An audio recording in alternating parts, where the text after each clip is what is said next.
A fine sunny day spells no trouble for the lord of these bright lands. Loud laughter echoes from the chambers of the young master. Butler Clement stands at the door to the master's room, who seems to be going mad again. Gathering his courage, the man finally knocks. Through the door, the butler reminds his master that the ceremony will soon begin. The young man is well aware of the ceremony, yet he continues to admire himself in the mirror. He recites all his titles to himself, savoring his success, for today he becomes the youngest lord of these lands. Today, a guy named Si Wei decides to make a good impression on his subjects. Some time has passed, enough for chaos to reign in the county and a rebellion to ignite due to the ruler's actions. He committed many atrocities and even desecrated the body of a saint. The raging crowd is crying for the blood of the young lord, to punish him for the hardships the people have endured. Si Wei, the young lord of Falcon Lands, was hanged on the wall of his own estate. One of the rebels, siding with the peaceful locals, recalls how a saint killed herself because of his wrongdoing. To bring final justice to this bloody march, the guy swings his blade. He swiftly strikes the lord's vital spots with his sword. Mocking the lifeless body of the aristocrat, the hero notes that the young lord won't be needing that anymore. Suddenly, the world before him skewed and filled with something like electrical interference. The sword in the hero's hands seemed to cease to exist, and even the knight's hands were covered with interference. The scene shifts to reality, where high-rise buildings loom over the street with their gloomy shadows. A guy, caught up in the game, still has no clue that his virtual reality has broken down. The guy feels an electric current surge through him and screams in pain. The system was plugged into an outlet which suddenly started sparking. Due to a voltage drop, the capsule fills up completely with dark smoke. After a strong electric shock and inhaling the smoke, the guy seems to lose consciousness. The gamer's consciousness drifts off far away, as if on a final journey. He watches the swirls of multicolored energy of this black hole-like phenomenon. In a moment, the king is thanking the creator for a new son, naming him Si Wei. A heavy sigh of disappointment escapes the lips of the young lord. The guy finds it ironic that he managed to defeat the evil aristocrat in the game, only to end up becoming that character himself. He doesn't want to repeat the original's mistakes and vows to be a truly good lord and not fall to the rebels. A greeting display pops up in front of the newly minted game character. The young man dismisses the message, as the system tries to assign him villainous tasks. A voice warns the young master that if he tries to defy the plot, he will die. Wei doesn't get how to take this and why he must die no matter what. According to the system, the guy can't change the game's ending unless he uses its help. He can't alter his fate, but he can enhance his strength and thus change the future with the system's assistance. Once Wei agrees, the system celebrates and starts activating. While this happens, the young man loses himself imagining his path as a villain. However, envisioning scenarios that are quite appealing to him, Wei manages to compromise with himself. Yet the system lists all the possible outcomes for him. In each one, he ends up dead. After a heated debate with his invisible opponent, the young lord decides to head to the ceremony. The young man and his personal guards ride their horses past a cheering crowd. The subjects whisper among themselves, discussing the appearance of their new lord. In the crowd of peasants, even the kids are there, with one daring to call the knights tin cans. Meanwhile, the young ladies are lost in dreams about the handsome young lord. A little kid notices that the young lord looks somehow gloomy and clearly not too thrilled about his new role. The ceremony ends with the traditional proclamation of Si Wei as the new ruler. It was a tiring day, and the young lord collapses onto his bed in his chambers. But the system won't let him rest, knocking Si Wei out of bed with another alert without any warning. The young man is annoyed by how abruptly it appears and disappears, demanding it to stop doing that. In response, the system gives him 3 initial tasks that seem more like petty vandalism. We can earn rewards for snatching a lollipop from a kid, trampling garden beds, and hanging and beating up one of the locals. The young man agrees, but asks the system to stop appearing so suddenly, as strangers might see it and get scared. However, it claims that the interface is only visible to the hero, who can communicate with it mentally. Realizing how silly he looked yelling at thin air in his room, Wei feels a bit embarrassed. At the entrance of the palace, an old butler sits on the steps wiping a sword. The young master orders him to gather people for a patrol of the territory. Mounting their horses, Si Wei and his accompanying knights head into the city. Clement is somewhat puzzled by the strange expression on his master's face and his malicious laughter. The young man meets a little boy and tries to persuade him to give up his lollipop, but the kid refuses the Lord. Failing to get what he wanted, the guy tries to snatch candy from a kid who then starts crying. The kid calls for help, but Wei offers him a deal, promising 2 lollipops in exchange for what he's holding. The game system notices his attempts to complete the task through deception and warns that this is not allowed. Finding no other way, Wei just takes the candy from the kid and moves on, leaving his knights baffled. The guy licks the lollipop and gets mad at the game for making him do such stupid tasks and hurt a child.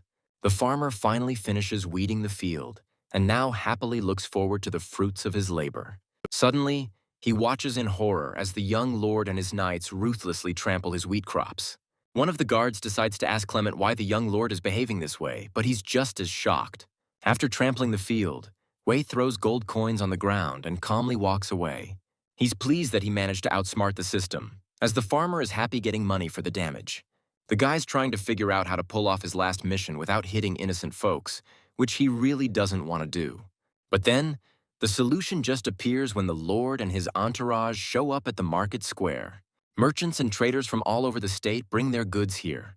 And it's right here that Wei runs into a slave trader who's eagerly offering everyone to buy some elf girls. A loud crack of a whip puts a stop to the dreadful trade and frees the slave girls.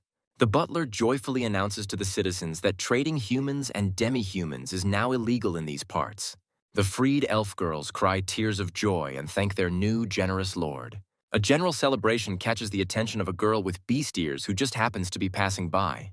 The guy feels proud of himself because he not only freed the slaves but also completed the mission without harming the innocent. Having completed all quests, the young man finally returns to his chambers. He takes off his travel clothes that he's been wearing almost all day. Shedding his cloak and pouring himself a glass of wine, Wei turns to the game system to claim his reward. A round blue panel appears before him, spinning a roulette with random rewards for its master. The guy calmly sips his red wine and patiently waits for his prize. Gradually, the roulette arrow slows down and finally stops. The winning trophy is a unique armor set for the hero, who is really pleased with such a prize. Wei tries on the armor and immediately decides to test it in action. The young man heads to the training ground and finds his butler there practicing with a sword. Wei cheerfully greets his servant and suggests they practice together. The man admires the skilled armor on his master's body. The butler considers it an honor to train with the Lord. Wei bows in return and signals that he's ready for battle. The fight starts. The man quickly lunges and rushes at his opponent. But the young man manages to react and activates his armor just in time. The opponents begin fencing at an astonishing speed, with only the bright flashes of their sword blades visible. The young lord manages to push the butler back, but at the cost of his own balance. The man stops and firmly plants his feet to resume his assault. He praises his lord, whose strength has indeed increased significantly. Wei smiles and invites his subordinate to go on the offensive again. Without wasting a second, the man closes the distance with a burst and delivers a swift strike to the lord's weapon. Clement makes lightning-fast thrusts, but his opponent dodges them all. Wei tries to keep him at bay and jumps back again, increasing the distance between them. After a while, when the training is over, the lord and his butler settle down peacefully to have tea. Clement notes that the armor really enhances the lord's fighting spirit, boosting his defense several times over. The guy gets embarrassed and points out that it's all thanks to his loyal butler who taught him a lot. A group of elf girls cheerfully chant the name of the most wonderful and beautiful lord. Wei himself asks the knights to attack him to demonstrate the power of his new armor in action. He laughs joyfully, as none of those present can even scratch his armor. However, it all turns out to be just a dream of the young lord lying in his bed. Meanwhile, the young man, whose virtual reality capsule was broken, lies in the same position. His eyes crack open slightly, and he looks at the display where Si Wei is sleeping in his quarters. The young lord's eyes snap open, and waking up, he feels that something's off. Wei is a bit bewildered because he feels like someone is watching him, but he quickly decides it was just his imagination.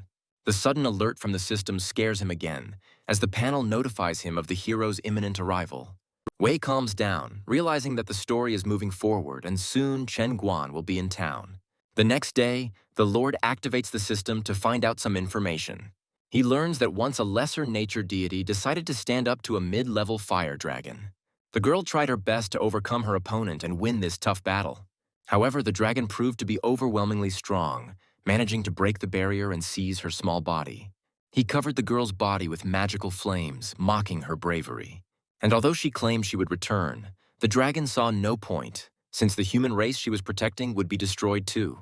The girl's final scream traveled through the dimension and fell from the sky as special spiritual crystals. These crystals are all that's left of the goddess, so as long as they exist, there's still hope for the survival of the half-humans. A woman wrapped in a black cloak hands one of these crystals to a young man. According to her, with its help, the guy can defeat evil and summon spirits into this world to save the half-humans. Only now Wei realizes that he shouldn't have skipped most of the dialogues while playing the game. Riding on a griffin, the young man continues to study the information he missed earlier. Now he understands that the hero uses that very crystal to summon new players here. The thought hits him that this might not be a game at all, but the real world itself. Wei's pondering which deity summoned him here, helped him with the system, and what its purpose could be. He explains his early rise this morning to the butler by saying they need to visit some remote settlements. Clement has no clue that the Lord is actually trying to dodge a meeting with Chen Guan. Upon arriving at their destination, Wei is shocked by what he sees and can't understand how the previous Lord failed to manage these lands. According to Clement, the former ruler was more into waging wars, which is hard for Wei to believe given Kalant's flabby appearance. Nevertheless, it was precisely because of the former Lord's belligerence that the country's lands became so expansive. Meanwhile, in an alley somewhere, a group of teenagers is tormenting a little half-human girl. They mercilessly beat her and call her names just because she's different from them. Suddenly, a passerby with her head covered by a hood rushes to help the little girl, unwilling to stand by. Chen Guan stops her, but the woman insists on being let go, fearing the little girl might die. The hero insists they need to wait for the rest of the spirits before they can free all the non-humans in the city. The girl realizes he's right because this way they can save not just one, but everyone. Through her tears, the little one sees someone approaching and scolding her offenders. Siwei didn't just stand by during this awful scene. He decided to step in and defend her. To punish the bullies, the young lord raises his hand high. Wei caught one of the boys and is now spanking him for attacking the poor girl with his friends. The kid is crying and begging to be let go. But the lord isn't about to stop this public spanking. While the crowd around them watches the scene with glee, the hero and his companion decide to leave. They walk a few steps apart from each other as Wei carries the injured girl out of the alley. The guy felt like an electric current ran through him, but he doesn't know who it was. The system alerts that the user has just met a hero, which means new features are now available. One of the new features is the ability to view the stats of characters seen by the Lord. Using his new ability, the guy checks out his stats and is proud to see his fame among the people growing. The young lord's attention is caught by Clement, who is standing a bit away. Suddenly, Wei notices that the butler's fame among the people far exceeds his own. Realizing the magnitude of this character's influence in society, the guy still can't understand why the butler has more fame than the lord. As the young man helps a girl into his chariot, the system tells him about another new ability. It's related to the bonds of fate, but the guy doesn't immediately grasp what that even means. According to the game system, using this mechanic, the user can change the ending and survive. But to do so, he must not directly interfere or fight with the hero, except when the hero truly threatens the Lord's life. Wei gets why he shouldn't mess with the heroes. They're still too green at the start of the story, but the first plotline is already locked, so he's one step closer to dodging all his potential deaths. According to Wei, another storyline should kick off with Saint Zoe and the heroes starting to save the half-humans. During their quest, the players will disturb one of the guards, sparking a fight. The warriors plan to capture a girl and bring her to their lord, but a fight broke out instead. After lengthy battles, they managed to win and gather a whole army of spirits, seizing the border province. Wei is pissed, recalling all the possible plots, realizing they're scheming right under his nose. That's exactly why he came to the border settlement, but the guard decided not to let the lord into the residence. However, by the clothes and the golden lion emblem on Wei's chest, he realizes this is the lord, meaning he just denied his own master.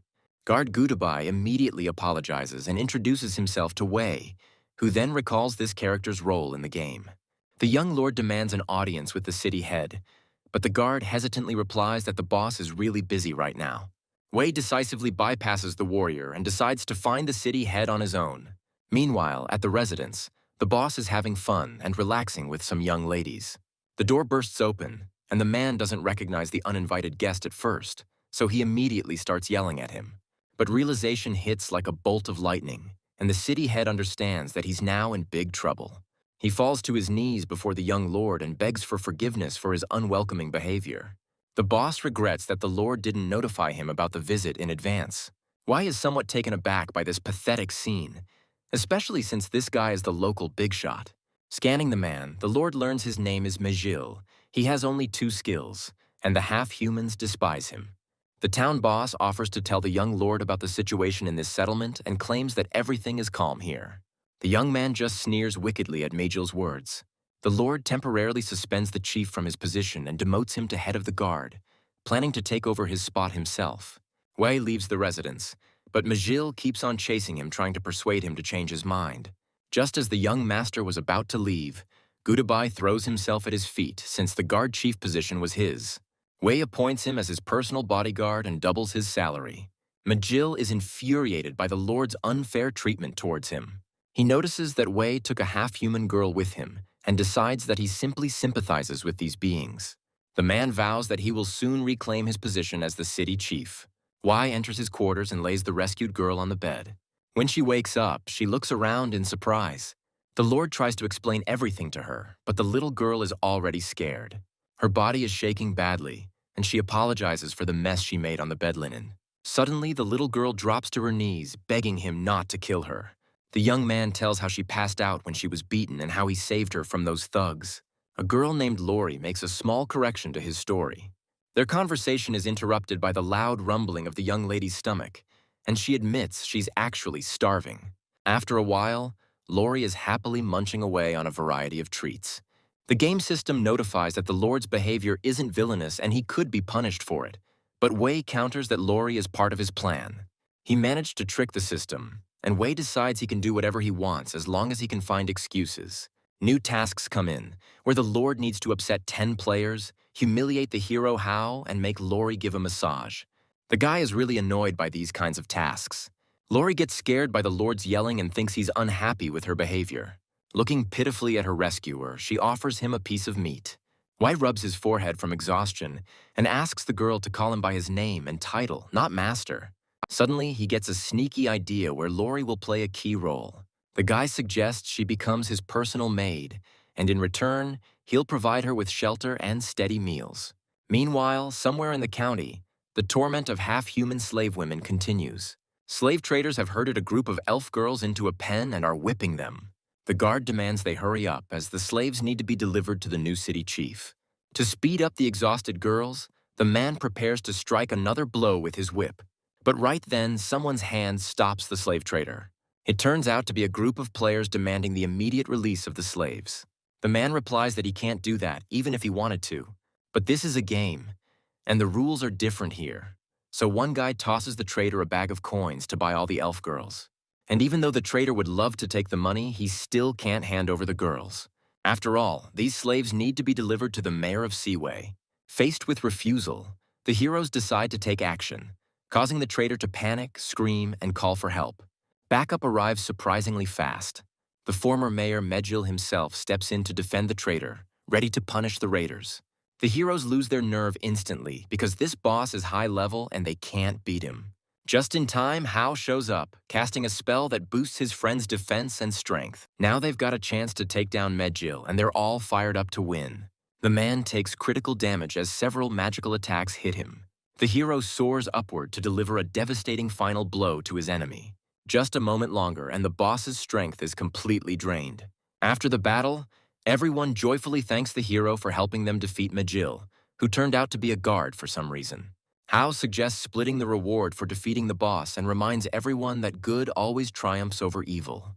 Sometime later, the group of players arrives at the gates of the residence. Siwei comes out to meet these uninvited guests. He declares that he won't just stand by and watch these raiders plunder his lands. Players scan the character and can't believe their eyes because there stands Lord Wei, who shouldn't even be here. They also find out that his level is 44, way above their own. Imagining the rewards they could get for defeating this boss, the players look at Hao with excitement. With a resigned sigh, the hero decides to engage in the conflict and help his charges from another world. Lord Wei's demeanor shows he's ready to hear the guy out. Hao introduces himself and promises that the Lord will definitely remember his name forever. He's already gearing up to attack the enemy, while Wei, in the meantime, scans him and finds out he's only at level 11. However, he can't openly fight him due to a system restriction.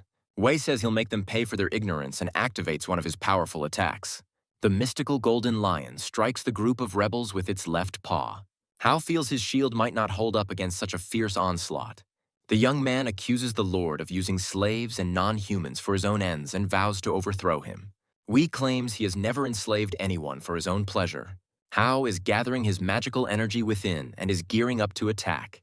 Wei senses danger as the hero's level has unexpectedly quadrupled. After powering up, Hao attacks, confident that he can now surely win. The Lord manages to block the first strike, though he loses his balance. Following the first, a series of ruthless strikes come, which Wei tries to dodge. The system prevents the Lord from attacking Hao, the child of destiny, allowing him to lead successfully in this fight. Knocked back a considerable distance, Wei lands, his sword planted in the ground. He's staring at his opponent, amazed by his immense power. The players gathered behind Hao are pumped as they watch the fight, confident that their buddy can beat the opponent. They cheer joyfully for their savior.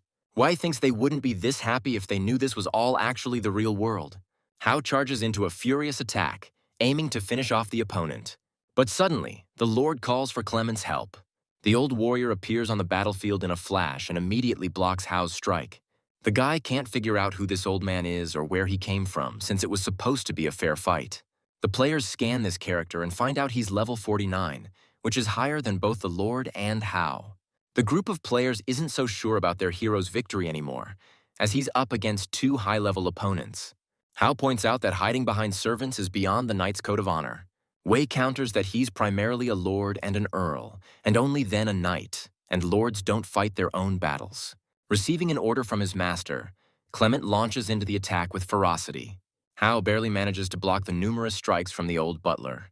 A surprise punch knocks the wind out of the guy. Hao is sent flying a good distance and falls, completely drained, unable to withstand the onslaught any longer.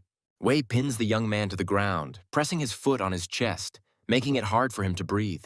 And though the hero is ready to face death, the Lord isn't planning to kill him. Wei swings and delivers a heavy blow to the guy's face.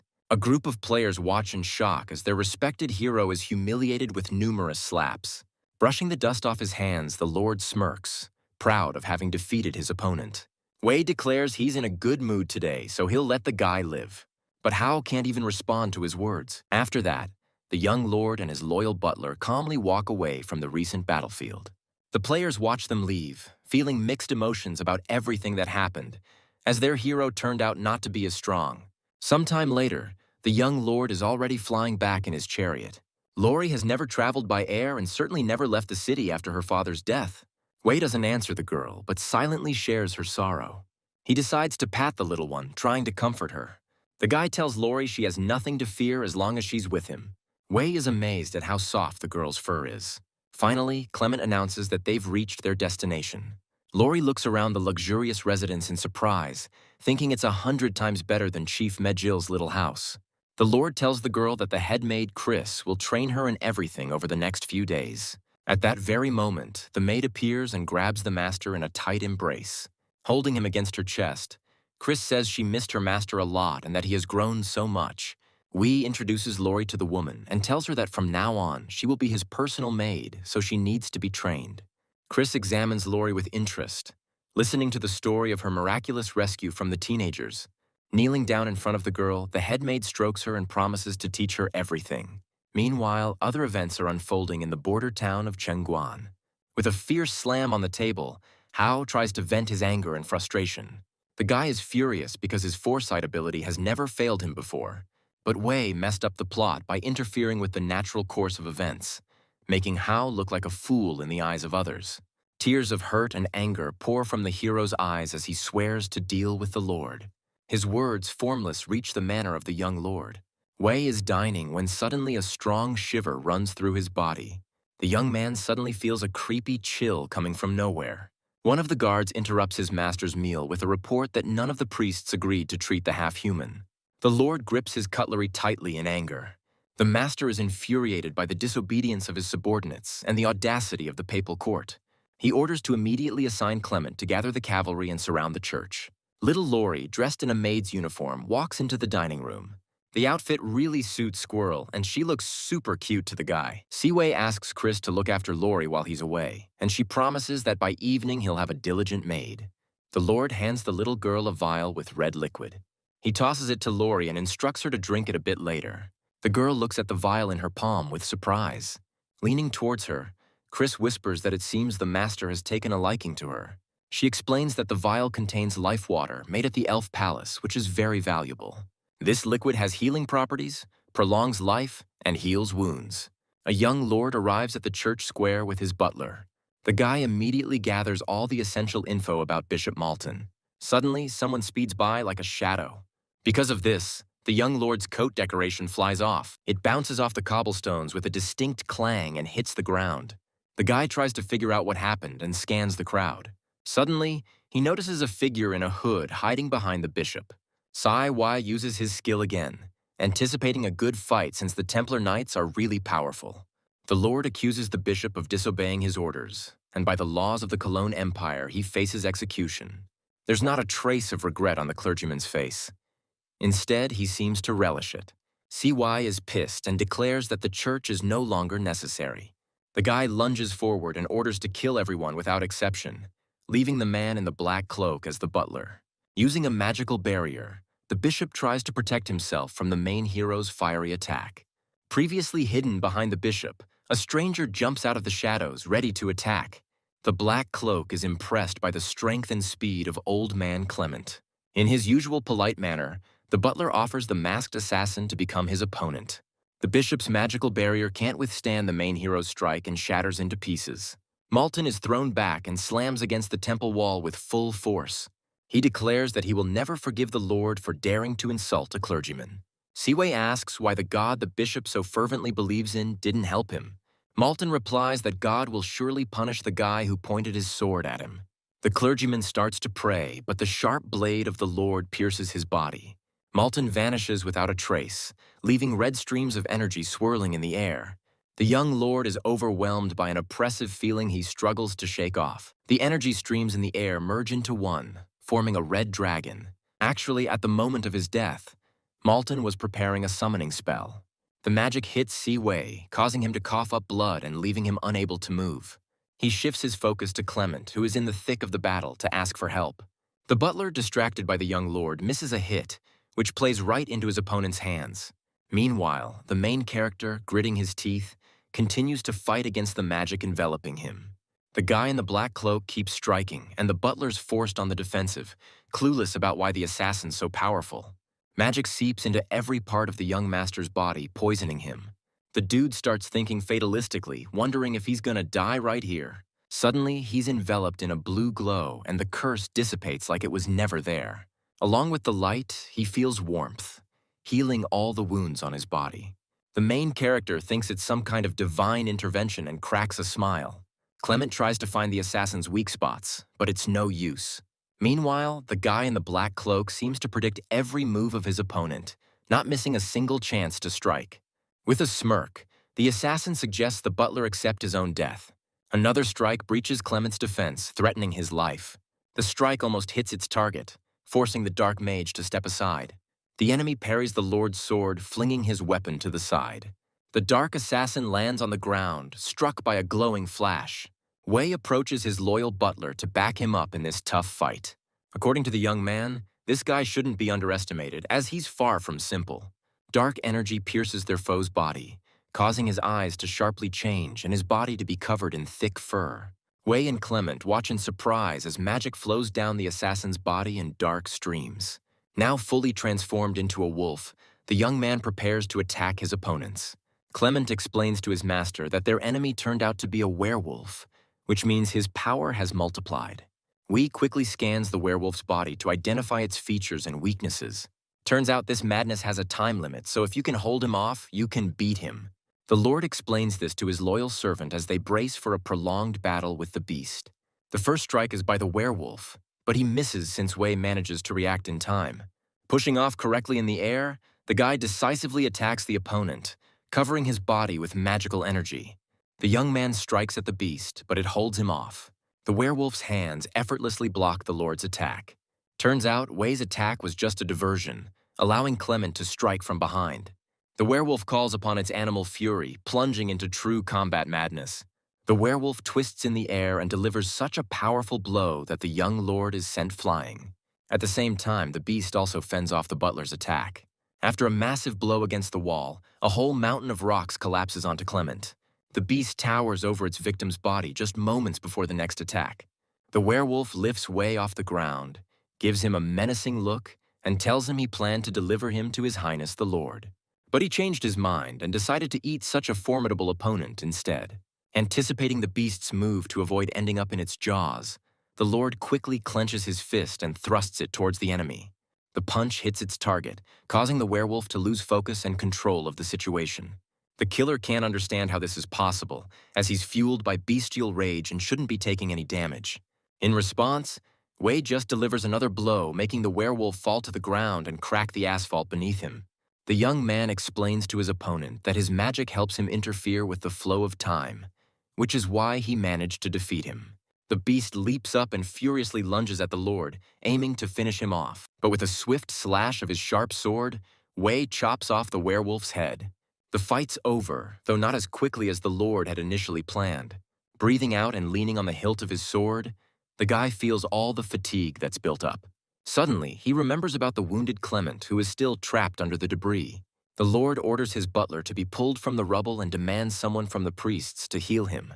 Gutabai notes in confusion that by the young master's orders, all the priests had already been killed. Wei commands that Clement be taken to the castle and given some life-giving water from his office. He instructs the others to immediately collect all the temple's valuables and transport them to him. The young lord watches carefully as his soldiers obediently carry out his orders. Suddenly, one of the knights runs up to the master and reports that a basement was found during the search in the church. Wei doesn't share his subject's surprise, since basements are pretty much in every building. The knight suggests the lord come with him and see everything for himself, since the situation is definitely not a simple one. Lighting the way for his master, the man leads him to the entrance of the dungeon. Si Wei curiously opens the heavy basement door and peeks inside. A horrific smell hits him in the face, impossible to ignore. The entire floor of the dungeon is covered with the bodies of elf girls, showing signs of violence on their skin. The lantern crashes from the soldier's hands onto the stone floor of the dungeon. The guard feels nauseous, unable to withstand such a shocking sight. The Lord surveys the dungeon and finds evidence of the terrible atrocities committed here. The young man discovers an altar completely drenched in the blood of the elf girls. On the desk next to Wei, there's a letter to the Pope from Malton about some ritual that needs half-human blood. After reading the letter, Wei punches the table in anger. He can't shake the feeling that all this is being manipulated by a pair of dark hands. However, he doesn't understand why the ritual specifically requires the blood of half-humans. The guy tries to shake off these thoughts and reminds himself that he's safe. That same night, Lord Wei sits down to count the trophies confiscated from the church. But he's surprised to find that the bishop only had a few gold coins. Feeling terribly tired after a long day, the young man heads to his quarters. Suddenly, he discovers that there's someone under the blanket on the bed. Wei quickly pulls off the blanket from the uninvited guest and, to his surprise, sees Lori sleeping. The girl rubs her sleepy eyes, trying to figure out what's going on and why she was woken up. Wei says he's too tired today, so he asks Lori to give him a shoulder massage. Suddenly, he notices that there are some items hidden in the girl's ponytail and starts shaking them out. Wei explains that she no longer needs to hide things like a squirrel, since she can use the wide maid's ribbon for that. Lori sincerely thanks her master and throws herself into his arms. The girl recalls everything Miss Chris taught her and offers to help the guy relax and take care of him. Wei learns that Lori has reached adulthood, as she is now 18 in human years. However, the system warns Si Wei that he should not touch the girl as she is still too weak. He feels ashamed of his impulse, and Lori regrets listening to Chris, who advised her to hug the master. The night was sleepless for the Lord, and in the morning he contacts the system to claim his reward. The interface says the main character has completed all his daily tasks and will be rewarded with 10 Tauren warriors. The young master is thrilled to now command the elite soldiers of the Orc Empire, but his joyful thoughts are interrupted by the appearance of a blue pentagram. Emitting light, unknown silhouettes materialize in Si Wei's room. Turns out, they're the warriors from the Red Hoof clan. After exchanging looks with the guy, they greet their new master. Si Wei scans them and learns that the leader's name is Bane. He also realizes that they've come from another world, not from the Cologne Empire. At that moment, Lori enters the room with breakfast for the master in her hands. She's stunned by the sight of a gigantic minotaur bending over her.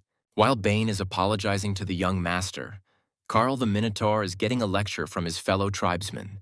Siwei says it's all good, since no one in the castle knows about them, so they'll keep being scared until they get used to it.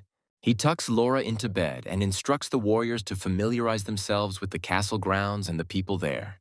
The Lord promises to reward the Minotaurs handsomely for guarding his estate, and they start growling loudly with joy. The noise wakes Lori, who, startled, begs the master to leave her for the monsters to eat and to run away himself. The guy hugs the girl and laughs, saying he's the only monster here and he'd like to eat her. Lori presses close to her master and blushes with embarrassment. At that moment, the door to the room bursts open and the girl says goodbye to the master because she's rushing to a lesson with Miss Chris. The guard swears he saw nothing and reports that he left an urgent letter for the Lord on the floor. Si Wei sends the warrior to wash all the socks that have piled up from a month of night service at the castle. After that, he picks up the letter that fell on the floor. Unfolding the envelope, Si Wei finds a parchment from Tylan Bo asking for help. He is the head of Hai-He City, which serves as a buffer territory essential for protection against orcs. Distracted from thinking about the benefits he could gain from the situation, Wei is interrupted by the update of daily quests. First thing, he needs to steal some stockings from a maid at the castle. Si Wei chooses Lori, but the girl catches him in the act. Embarrassed and scared, she starts calling for the guards. Trying to escape, the hero throws a towel in Lori's face. At that moment, the guards burst into the bathroom. Flinging the door open, Gutabai asks what happened, but stops in surprise. Si Wei hugs Lori and announces that he's already driven the criminal away. The warrior has completely lost track of what's been going on in the castle lately. Taking control of the situation immediately, the young master talks about extending the punishment to 3 months of laundry duty. The guard leaves as quickly as they appeared, not wanting to anger the master any further. Suddenly, Lori notices her stockings in the hands of the Lord. She whispers to Si Wei that there's no need for tricks, and if he wants something from her, he just has to ask. The guy hopes she hasn't figured out that he was the thief and tries to explain everything to Lori. The scene shifts from the young lord's castle to the estate of Tylan Bo, who is infuriated by Si Wei's reply letter. The lord demanded too high a payment for help, and now his assistant is trying to find a way out of the situation. The lord's anger turns to interest when his subordinate suggests a way to make the lord send troops. We're back to our main hero, ready to draw his sword. Sitting on his horse, he commands his warriors to move forward. Lori sits under a massive bell, praying for her lord to return safe and sound. The butler wonders why they're heading to Chengguan instead of helping needy Hai-He. The lord explains that orcs are brave and strong foes, so they need to beef up their army. On the city wall, players are carelessly spending time playing cards. They're so engrossed in their game that they don't notice the young lord approaching them closely. With a sharp strike to the ground, Wei drives his sword's blade into the solid stone. Then he sits down next to one of the guys and, with a smirk, puts his hand on his shoulder. Meanwhile, the Lord's soldiers are already nearing the castle walls. The saint folds her hands in prayer, fearing for the lives of her followers. Hao hears about the enemy's advance too. The girl uncertainly calls out to her god, hoping her prayers will save everyone. She doesn't understand why her people have to go to war again. The hero rushes to meet the Lord, who has returned once more. Si Wei stands surrounded by his loyal horned Tauran soldiers, ready to protect him at any moment. Besides the monstrous comrades, squads of soldiers in metal armor have arrived in the city. Wei steps forward and announces the reason for his visit. He points his sword at one of the players and demands to arrange a meeting with the saint. A crowd has gathered on the street, trying to eavesdrop on the conversation. Everyone's trying to peek through the window to catch what's being said inside. The saint is sitting across the table from Si Wei, with players standing by their side.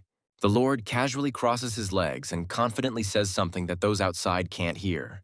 The saint suddenly jumps up, shouts something back, and furiously slams her hands on the table. The Lord just smirks wickedly at her fiery response. The young man steps closer to her and suggests she carefully listen to his command.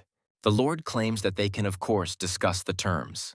However, if she refuses, this city will be destroyed to the ground, and the half-humans will be expelled. Wei reminds the saint that all these territories belong to him. But the girl stands her ground, insisting that this place once was a kingdom of half-humans.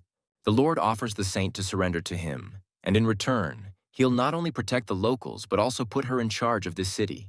Hao, furious, lunges at the Lord to punish him for such audacious words. but Wei reacts instantly to his attack. Without moving an inch, he powerfully knocks Hao away. The hero flies off like a rag doll and crashes in the corner of the room. Hao lies unconscious, with a fiery mark from the blow on his cheek. The players immediately surround their esteemed lady, protecting her from the enemy. Wei wipes his hands on something and warns they only have 10 minutes to decide. He throws a dirty piece of cloth on the floor, declares that otherwise his army will forcefully take over the city, and leaves the room. Everyone looks at the object that fell to the floor and realizes it's a worn-out woman's stocking. The players lean over him, unanimously deciding that the Lord is a pervert. It's only when Wei steps outside that he realizes he accidentally flung away a stocking. But the guy acts like he wasn't the one who did it. Suddenly, one of the players blocks his path and demands he stops. He says they agree to his terms, but the Lord must hand over Chengguan and swear never to take it by force. While the young man states the demands, Wei scans him. The player claims that they and the saint share the same opinion. The Lord gives a knightly vow to fulfill the promise if the players strive to win the battle. However, the young man remembers how the Lord himself said that he doesn't really care about knightly honor. Wei smiles and replies that he just misunderstood him last time. The saint rushes out of the house trying to stop this dangerous deal. She understands the heroic spirit's desire to save the half-humans, but believes they aren't obligated to do so. Hao follows her out and declares that he's also strongly against it. The guy reminds the heroes that he was the one who summoned them here and they shouldn't join the Lord. Meanwhile, Wei leans towards the girl and whispers that she's been doing a great job here. He promises to bring the team back right after the victory and asks her not to worry about him. At that moment, all players receive the same mission from the system, which is to assist the Lord in fighting the orcs. The assembled troops set off, led by Si Wei riding a horse. After a while, they finally approach the fortress of Heihei. The Baron and his close associates joyfully welcome their rescuers. As the Lord dismounts his horse, the man goes all out thanking him. Ignoring the chatty Baron, Wei hands him the reins, showing his disdain for the ruler of these lands. The man doesn't appreciate this attitude and shoots a nasty look after the Lord. The young master is led into the negotiation hall to discuss the details of the upcoming battle. Wei orders them to hurry up and give him all the necessary information pronto. The Baron apologizes and sends a court knight to fetch a map. A few minutes later, a map is spread out in front of the Lord, and the knight points out the coastal lands ravaged by orcs. According to the latest intel, their troops were spotted at the foot of Mount Sorrento. The Lord asks to see the villages that haven't yet been hit by the orcs. Among all the listed places, Wei is particularly interested in the village of Iron Ore. In the young man's head, a plan is brewing that could help them win this tough battle. Meanwhile, on one of the coastal plains where the orcs are hiding, things are getting restless. The orc camp is spread across both sides of the river. One of the fighters bursts into his leader's tent with urgent news that a human army is approaching. Bloody Fang stops his meal, puzzled about how this could be and where they got their location from. Meanwhile, Si Wei is scouting the terrain where the battle will take place. Tai Lan Bo asks the Lord why he thinks the orcs are hiding specifically in the Iron Ore village. To Si Wei, it seems obvious, and he asks Clement to explain everything to the town's chief. The reason is that this village is the closest to the city and has lots of resources. Also, the enemy's logistics are set up so that most of their forces pass through this place. According to the Lord, the greatest threat is the infantry and 60 riders. An orc from the opposite bank yells that Bloodfang is willing to spare the human army if they surrender immediately. But since the enemy speaks an unfamiliar language, the Lord doesn't understand what he wants. Tai Lan Bo's servant offers to translate his words. However, Si Wei declines the offer and prepares for an attack. The next moment, the orc sees an arrow flying towards him. He doesn't have time to react and falls off his wolf with the weapon in his forehead. After the lifeless body of the warrior hits the ground, the monster leader decides to stop negotiating. Both armies line up opposite each other, ready for a fierce battle. The orc on the watchtower blows a horn, calling his allies to battle. The young lord calmly watches as the distance between the squads shrinks. Meanwhile, Tai Lan Bo is shaking with fear, clueless about what to do next. Si Wei orders the archers to get ready and fire. Next, he calls the spellcasters into battle, who are already prepared to unleash their magic.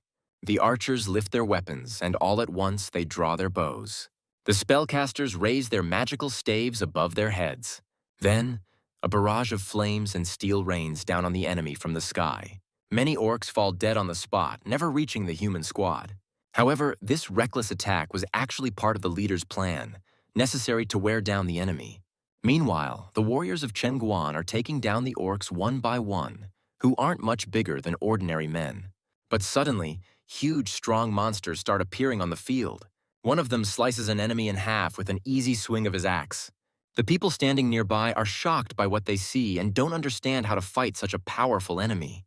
The Lord scans the monster and finds out it's an 18th level orc infantryman. Standing a bit away and watching the battle, he realizes the situation on the battlefield is not going their way. So Wei asks the Baron to lead his cavalry and follow him. Raising his fiery blade to the sky, the Lord praises his troops and calls them to battle. He orders an attack on the enemy camp, then to target the shield bearers while trying to avoid a siege. The commander's determination spreads to his warriors, and they are ready to advance. Si Wei moves forward in the front lines, furiously cutting down any opponents that come his way. Bloody Fang is determined to make the Lord pay for daring to anger the great warriors. Si Wei quickly scans the monster leader to identify his strengths and weaknesses. The weapons of the two leaders clash, sending sparks flying in all directions. However, the Lord manages to throw his enemy to the ground and disarm him. The young master mocks the orc leader's weakness. Bloody Fang acknowledges his strength but says the Lord is missing the big picture of the battle. With a clawed paw, the leader pulls out a magical artifact from behind his cloak. Si Wei suddenly realizes the monster intends to destroy them all. The main hero tries to stop the orc from using the artifact, but fails. With the artifact, the monster transforms into a beast of incredible size. The human army warriors freeze in terror at the sight of the multi-faced Beemon appearing before them. The monster grabs soldiers one by one with its huge clawed paws and bites their heads off. Knowing that even iron armor won't save them from Beemon's teeth, the knights beg the merciful gods for salvation. But no prayers can save them from these horrific monsters. One of the knights yells at the Lord to leave the battlefield immediately. Wei no longer feels the urge to win and realizes it's time to get out of there. Cutting a path for his warriors, Si Wei orders them to retreat. He plans to stay behind to buy them some time. The players continue the battle, hoping that the Lord won't fall as they have to face him in the game's finale. Minotaurs burst into the battle like a raging torrent of unstoppable force. In one swift move, they attack Baiman, who didn't see that flank assault coming. But the beast doesn't lose its cool and tries to fight back the attackers. The Tauren shows his true strength when he catches the monster's claw and holds it long enough. Rage boils in the chest of the Minotaur, ready to die for his new master. Meanwhile, the players are trying to figure out why the Taurens are even fighting on their side. The furious warrior manages to send the monster to the afterlife, and now he's gearing up for the next attack. Bloody Fang asks his assistant why the Taurens have sworn allegiance to humans. However, he doesn't get to find out, as Clement's cold blade lands on his leader's neck. The battle ends with Si Wei's victory, whose army is joyously welcomed by the residents of the liberated city. The Baron hands the Lord an IOU, since he can only pay part of what he owes for his help right now. Wei grabs the paper but turns down the offer to stay for dinner. The Baron promises to prepare everything necessary for the journey, but it's clear he's up to no good.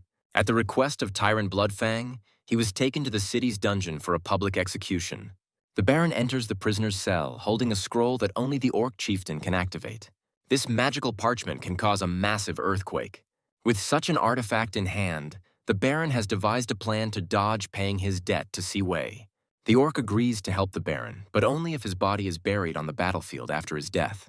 A drop of blood from Bloodfang's finger and a few words in the Orcish language activate the magic scroll. A sinister smile appears on the Baron's face as he anticipates victory over the despised Lord.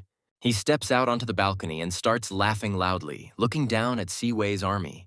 Baron raises the magic scroll above his head and declares that today will be the end for the Lord. Si Wei finds Tylan's confidence amusing. The Baron can no longer tolerate the audacious Lord's antics, so he's ready to use the scroll right now. Si Wei raises his hand and draws a line across his throat with his thumb, signaling to take out the mayor. Blood gushes onto the floor beneath the Baron, and his legs buckle. A once loyal knight snatches the scroll from the man who can't believe such betrayal. He had never imagined that his close associate had been the Lord's faithful servant all along.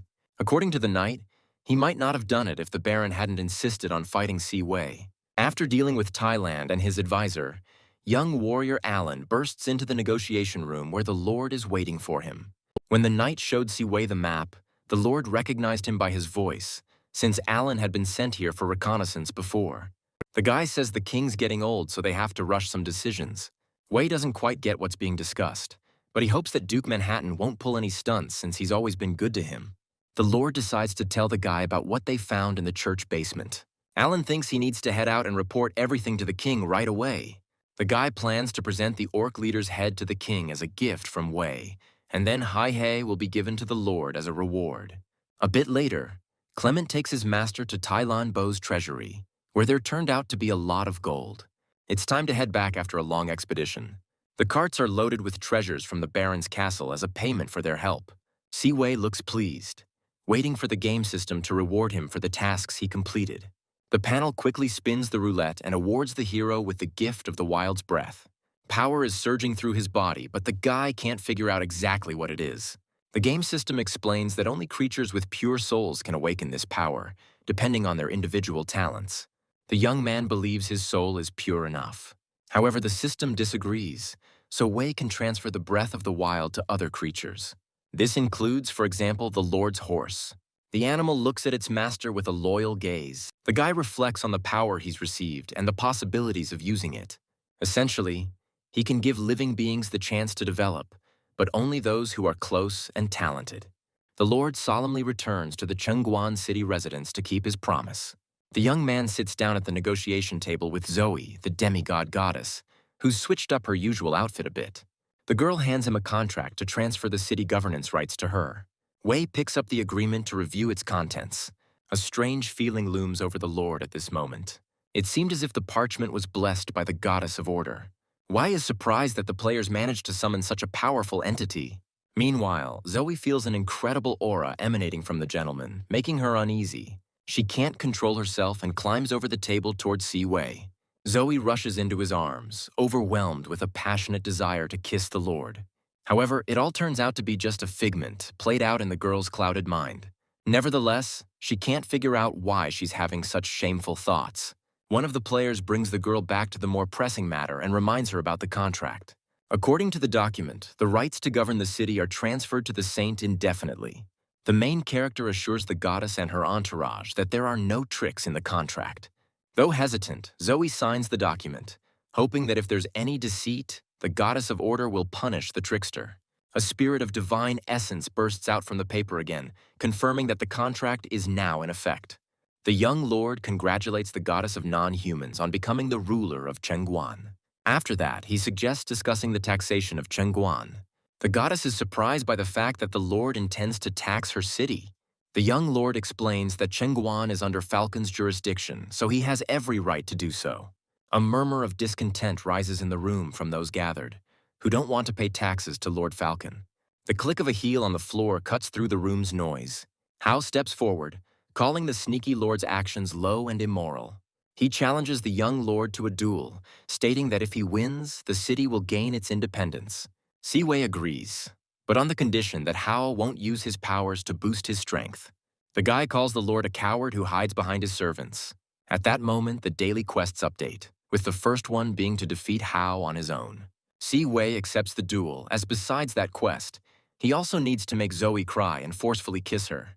However, the Lord wants to clarify what he will get if he wins, and Hao asserts he's ready for anything within reason. Aiming to kill two birds with one stone, Siwei demands the goddess of the non-humans as his reward. This enrages Hao, and he flatly refuses to agree to such terms. So, Siwei suggests another option where he gets to be alone with the saint for 5 minutes. But Hao thinks that the goddess shouldn't be anywhere near him, not even for a second. Zoe places her hand on the guy's forearm and gives it a light squeeze to calm him down. You can tell by her face that the goddess herself isn't thrilled about these terms, but she insists she believes in Hao. Inspired by the goddess's words, the guy reluctantly agrees to the Lord's proposal and vows to win. The scene shifts to an arena where the two opponents stand opposite each other, ready to fight. Hao makes a dash forward while Siwei blocks his strike, and their swords clash in a clinch. The young lord comes out of this by kicking the guy away in the stomach. Hao tucks and lands on his feet, already gearing up to unleash his anger in the next attack. He repeats his lunge at the lord just as he turns his back to him. The sword misses Siwei's face by mere inches, but he manages to dodge it. In his other hand, Hao whips out a black dagger coated with poison.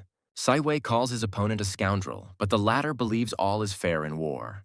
The attack with the poisoned blade misses, But the Lord is still furious about the move. He kicks up the arena sand into the air, blocking Hao's view, giving himself time to come up with a new strategy against the poisoned blade. Realizing this, the guy knows he needs to back off. Hao's recent training pays off, allowing him to dodge the Lord's attack. Then, the guy unleashes a powerful magic wave from his blade, thinking his opponent has no chance to withstand it. For some reason, Siwei's body starts failing to respond. He realizes it's because of the poison vapors he's inhaled. Clement doesn't get what's going on with the boss and is really worried about him. He can't take it anymore, steps out of the crowd and draws his blade demanding to stop the duel. However, Zoe's servant stops Clement and appeals to his knightly honor, since no one is allowed to interfere in a duel. Meanwhile, our main character isn't giving up and keeps trying to move from his spot. Suddenly, he remembers how his swordmaster taught him the intricacies of fencing. The master used to say that Wei needs to make his body and mind work together. Snapping back from his memories to reality, the young lord opens his eyes. Then, he channels all his experience and strength into his sword, and the weapon in his hands bursts into bright flames. The main character's face is twisted in a grimace of rage, and with his last ounce of strength, he delivers a strike that should be decisive in the duel with Hao. The hit's so strong that the ground under the Lord's feet splits right in half. That mighty attack even shakes Wei, who starts coughing up blood. Yehao stands, trembling from the sheer battle spirit of his opponent. The guy's shivering from the strain, trying not to collapse as he plans his next move. His legs feel like jelly and won't move. Hao's body is totally spent. He realizes he can't dodge and it might cost him his life. So, the young man drops to his knees and admits defeat. Zoe rushes to help Hao, but the young lord stops her. Tears stream down the saint's face as he grabs her by the ear and reminds her of their agreement. Onlookers step in to defend Zoe, but that doesn't scare the Lord, who's ready to take them on in battle. The saint stands up for the non-humans and promises to fulfill her part of the deal. The girl kneels before the Lord and agrees to his terms. Siwei breathes a sigh of relief, as he won't have to fight for his rightful reward. He assures the non-humans that he just needs 5 minutes alone to talk with the saint. However, once they're in the same room, the Lord immediately pins the frightened girl against the wall. Zoe is outraged by his actions, as they never agreed to this. The guy smirks and says he doesn't recall anything like that. The saint's eyes avoid contact with the Lord, and she tries to hide her face. Yet, he leans over the scared Zoe and gently touches her lips with his. And even though Wei manages to kiss the girl, he doesn't understand why the system isn't notifying him of the completed task. The Lord threatens to unleash holy vengeance on her subjects unless she cooperates with him. Tears well up in her eyes, and she begs Wei not to do this. Since the saint has cried, the system finally notifies the hero that the mission is complete. Suddenly, Zoe feels a strange warm aura emanating from the Lord. Now that the mission is complete, Siwei plans to return. But Zoe's eyes suddenly blaze with passionate fire, and she asks him not to leave. Overwhelmed by strong desire, the girl jumps on Wei and showers his face with kisses. The Lord tries to push her away, holding back her unexpected assault. To bring the saint back to her senses, he demands 100 coins for each kiss. Zoe suddenly realizes her own reckless behavior. After fully grasping what happened, she tries to accuse the Lord of fraud. Shielding herself with her fluffy tail, Zoe hides from Wei's gaze. She feels embarrassed about her behavior and shyly peeks out from her makeshift shelter. However, after looking around, the girl realizes that the Lord has already left the room. Meanwhile, Wei mounts his horse and gives the order to head home. As a reward for completing tasks, the system gives the hero a potion of dragon endurance. Examining the vial, Wei thinks that this liquid could give him the appearance and vitality of a dragon. When the Lord opens the bottle, the system notifies him that the potion is not transformative, but restorative. However, Wei ignores this notification and drinks the liquid. As the dragon's power seeps into his bloodstream, his pupils narrow and begin to shine brightly. The guy's body convulses and arches under the effect of the mysterious potion. Wei feels an unexpected lightness and calm, like he's running naked through a field. The system notifies him that he can now accumulate villain points, using them as currency for purchases. Meanwhile, Hao bursts into Zoe's quarters to check if she's okay. To his questions, the girl responds with silence, still embarrassed by her own behavior. Hao worries if Siwei did anything wrong, but Zoe kicks him out because she wants to be alone. The guy hears other players discussing his defeat in the duel. Anger overwhelms Hao, and he rushes back to his home. He enters, pulls out some sort of box from a drawer. Hao opens it and mutters that he didn't want it to come to this, but the Lord is forcing his hand. Inside, there's a sinister demonic statue that emits dark magical energy. Meanwhile, Wei is checking out the inventory of a villainous shop where you can buy various items with accumulated points. There, he finds a potion for extending life and boosting levels. The Lord decides to use the potion on his butler to enhance his skills and prolong his life. 3 days later, Wei's army finally reaches the gates of his hometown. At the palace entrance, the young master is greeted by his loyal maids. Turns out, Lori was waiting for him here every day after her classes. Sai Wei enters his quarters, looking forward to some much-needed rest. As he steps into his room, the young lord can only think about resting after the long journey. But before the door even closes behind him, Lori rushes into the room and throws herself into her master's arms. The guy feels awkward when the girl says she likes his scent, especially since he hasn't had a chance to take a bath yet. Lori recalls the warmth of her mom's hugs when she was a child. Right then, Wei remembers his new aura that affects those who are pure at heart. The Lord asks the maid if she's aware of half-humans awakening special abilities. The girl remembers her dad telling her that non-humans don't have magical talents.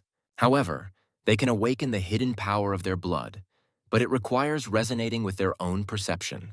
Wei listens carefully to Lori's story and decides to try and develop her abilities. The Lord suggests she trusts him, as it's clear she has hidden powers. He kneels before the girl and extends his hand to her. Lori can't refuse her master, who clearly really wants to help her. The girl trusts her master and falls into his arms. Lori is enveloped by a mysterious energy of the wild nature, which pleasantly affects her mind. In the girl's mind, images of picturesque fields and meadows form, where she feels comfortable. According to Wei's feelings, Lori's strength lies in her ability to restore vitality, and the Lord is glad to now have his own healer. Suddenly, the girl feels very sleepy, and as her master lays her on the bed, she tightly grips his trouser leg. Her grip was so strong that the Lord found no better solution than to try to take off his pants. In this extremely awkward situation, Si Wei is caught by his loyal bodyguard. The Lord pulls his trousers back on and heads to the office to hear the knight's report. However, Gutabai can't get the image out of his head, and thus chooses words of approval for his master. But the Lord interrupts him and demands to move on to the report. The guard gets flustered by his own words and goes back to his duties. He asks the Lord to look at the map and points out a mine located on the edge of their lands. However, Gutabai thinks the complication is that these lands mostly belong to the county of Buton. Wei sees no issue with this and marks on the map that the mine now belongs to the state of Falcon. He instructs the knight to inform the authorities of Buton, and if there is resistance, to start a war. After sorting things out, Wei takes a hot bath to relax. He decides to test his skills, enhanced by the dragon potion. Wei happily reviews all the skill upgrades in the game system summary. Also, in the system, he finds information about an imminent attack by the Orc army. The Lord thinks about strengthening the state borders. Caught up in these thoughts, he steps out of the bath. In Si Wei's quarters, he's greeted by Lori, who has awakened her blood power and, out of gratitude, wants to bear his child. Wei laughs because he knows she's still too young and clueless about how it really works. He leans over Lori and tells her that she needs to rest and gain strength, as she has just unlocked her new abilities. The scene shifts to Lord Herman Button's residence, where the fate of that very mine is being decided. A military council is gathered around the table, discussing the position of the Kelney country regarding the mine. According to the Lord, he has already sent people to the mine, and they have estimated the reserves at 8 million tons. However, he is extremely upset that Si Wei wants to take these territories away from them. The attendees examine a map where Lord Falcon has marked new boundaries, but Herman is convinced that the mine rightfully belongs to the Button country, and they can't just hand it over to the invaders. This guy isn't about to let Si Wei mock their country. He's straight up declared war. All the knights are backing him up in unison. Herman thinks they should only fear Clement's power, but he's already asked the Baron for 3 Earth Knights to borrow. The man approaches his son Jet, who he relies heavily on in the upcoming battle. Immediately, the guy shows everyone his level of focus and combat power, a true mark of an Earth Knight. Herman has no doubt that with his son's help, they'll clinch the victory. Meanwhile, Si Wei, riding around the square, ponders over how exactly the system assigns points. The Lord is clueless about what the game expects from him, so he has no idea how to cheat it. Suddenly, he spots a chubby kid he recognizes from before right in his path. With tears in his eyes, the kid begs the Lord not to rob him this time. Wei listens carefully to the boy's story about his mother being beaten, and now he needs to buy her some medicine. The boy's father died in the war, and their family received some compensation. But bad people came to their house to take the money, and his mom didn't want to give it up, so that's what happened. Si Wei doesn't understand why he wasn't informed about this crime, and the boy explains that their family is already grateful to the Lord for his help. Moved by the story, he asks the boy to take him to his home. Wiping away his tears, the chubby boy leads the way to his home, accompanied by the Lord. Talking all the way, they finally reach the boy's modest house. The boy joyfully runs into the house, holding the medicine the Lord bought for his mother. Wei is shocked by the sight, as in the middle of the room, on the bed, lies a woman covered in bruises with her head bandaged. Not letting the poor woman get up, the Lord asks if the knights really support the scoundrels who robbed and beat her. According to the woman, it was Bolt and his men who came to their house right after the knight brought the money. Wei is furious as he hears how the bandits were only too happy to seek revenge and had knights and the Lord himself on their side. The Lord clenches his fists in anger. These people are not only causing mayhem, but are also misusing his name. He's burning with the desire to find out who's behind all this. The scene shifts to a tavern where a man concealed under a cloak orders a drink. He tosses a gold coin to the waitress, a hefty sum in this town. Turning to the girl, the guy asks for the best drink they've got. The waitress blushes slightly, says her name is Vina, and asks the gentleman to call on her if he needs anything else. With his face hidden under the hood, Si Wei watches the passers-by outside the window. The young lord has come to the tavern incognito to track down the scoundrels who framed him. Finally, he spots the one he came here for on the street. At that moment, a smiling waitress approaches Si Wei, carrying his drink on a tray. But he zooms past her like the wind and bolts out of the tavern. The scene shifts to an alleyway in the outer city. Si Wei has managed to track down the guy, and now he's pinning him against the wall to extract all the information. The Lord threatens to kill the bandit if he doesn't like his answers. The hero asks the criminal whether he robbed the Bornkret family, to which he gets a nod of confirmation. Then the bandit lists other families he has robbed, all from the Wafan district. The Lord tightens his grip on the thief's neck and demands to know who ordered this. Gasping for air, the guy spits out the name Gar and begs to be let go. Si Wei stares down the scoundrel, disbelief written all over his face. He remembers how Gar swore a knight's oath of loyalty to him when he was just a kid. The scene shifts to the estate of the traitor. Suddenly, the door to Gar's private quarters bursts off its hinges with a loud bang and flies towards the bed. The master of the house, who was just lying in bed with two girls, jumps up in outrage. Si Wei enters the room, clearly pissed off about Gar playing both sides. The knight, seemingly clueless about what the Lord is implying, claims that sleeping with two women doesn't break their laws. But Si Wei is not in the mood for jokes. He accuses Gar of ordering the confiscation of payments for deceased relatives.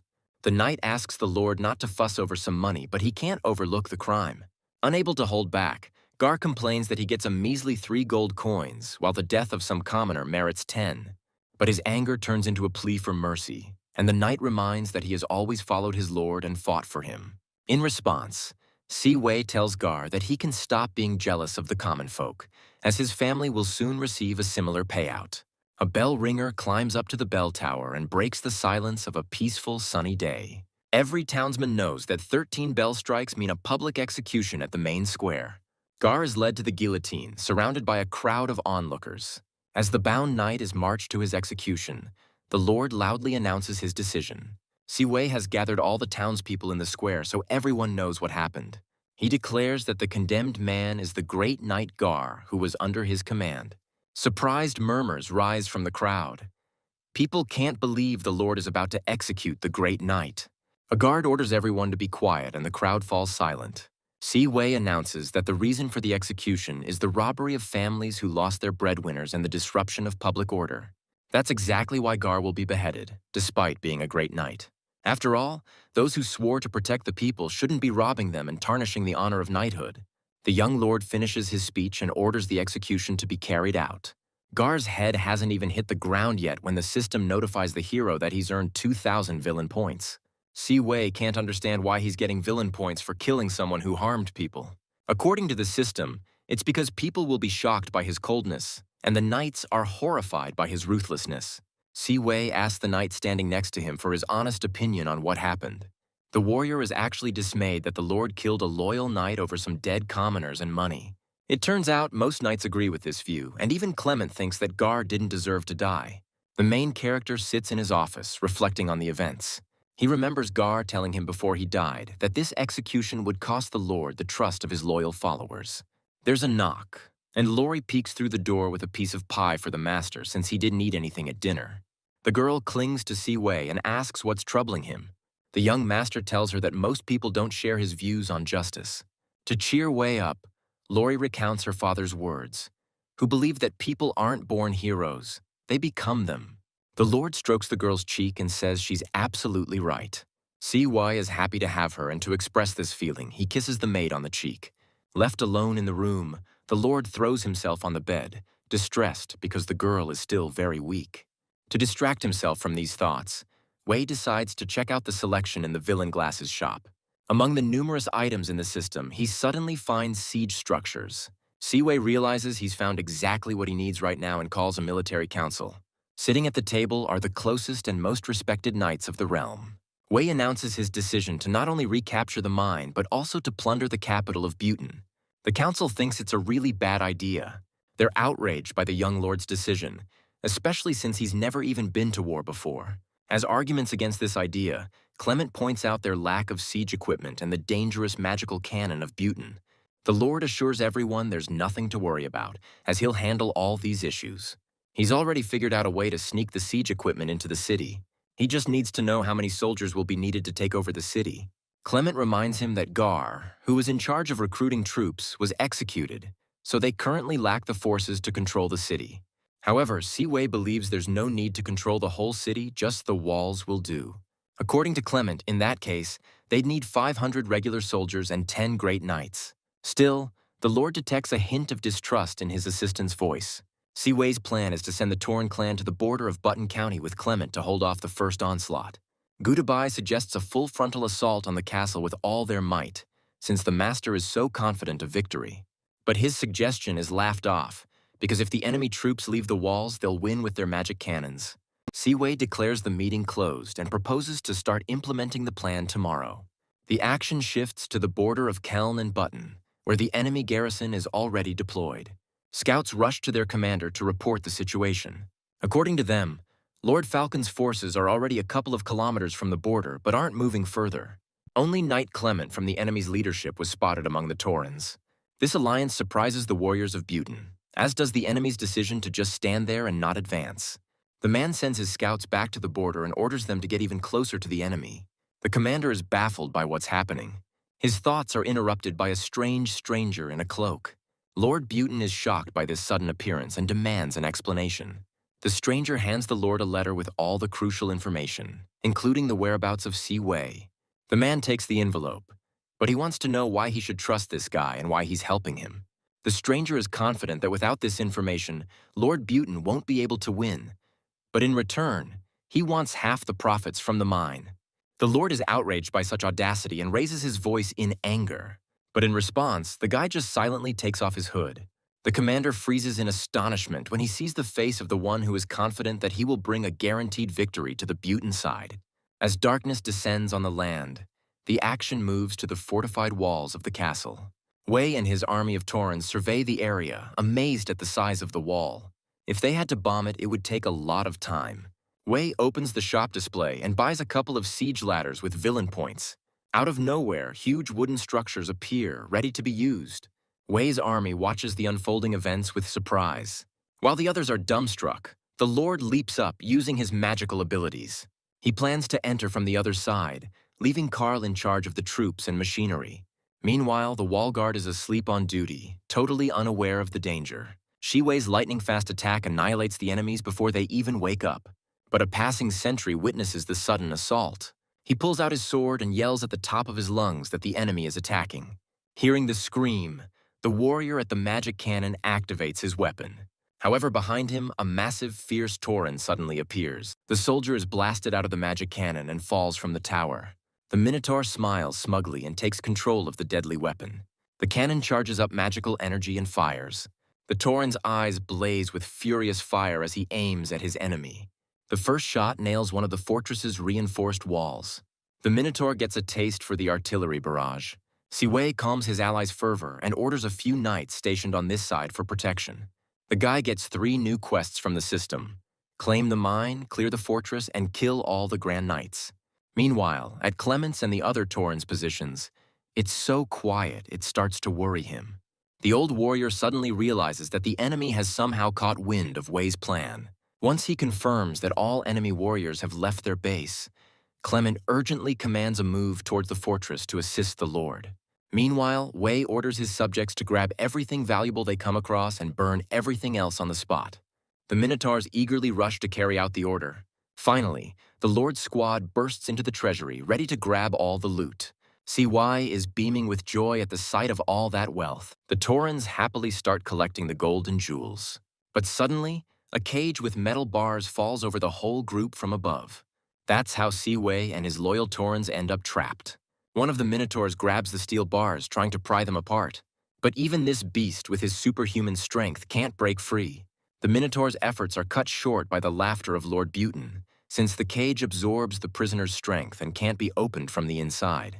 Wei looks at the leader of his enemies with disdain. The Lord gloats, and looking at the young man in the cage, he relishes his impending victory. He's sure that Clement is still at the border and might just make it here in time to see Siwei's lifeless body. But the hero, still gripping the rod, suddenly smirks. He asks his enemy how they found out about their plans. Lord Butin laughs and claims that Shi Wei is too young, and probably that's why he can't understand people at all. With confident steps, the man approaches the prisoners. He slides his sharp sword into the cage and advises Lord Falcon to trust no one in his next life. A purple flash of magical energy slices through the room. Aimed straight at Lord Butin, it knocks the sword out of his hands. Wei is surprised by the sudden appearance of his loyal assistant, who has come to rescue him after all. Clement apologizes for being late to his master. Lord Butin, however, is confident that the knights present in the room are on his side, and he will emerge victorious. Clement sternly orders them to release Siwei, threatening to destroy everything here. But the Lord just laughs in response to this bold statement. He's sure the enemy has no backup, so he immediately orders his best knights to capture the old man. Wrapping their bodies in combat magic energy, the warriors charge into battle. Clement, maintaining his dignity, begins to defend himself. Siwei is worried that he can't help his loyal warrior and just gives him hints about where the next attack might come from. But soon, Clement falls to the cold marble floor. The sharp blades of enemy swords are pointed at the man's throat. Lord Button offers to spare Clement's life in exchange for a pledge of loyalty to Count Amper. The old man sharply retorts that he is loyal only to his own master. After being refused, the Lord orders the warrior to be killed. Meanwhile, the scene shifts to the castle walls, where the sun has already risen over the battlefield. Soldiers on both sides fight fiercely, sparing no effort. Standing back to back, the knights of Siwei discuss the dire state of their situation. One of them believes they need to retreat and rethink their strategy while Clement saves the Lord.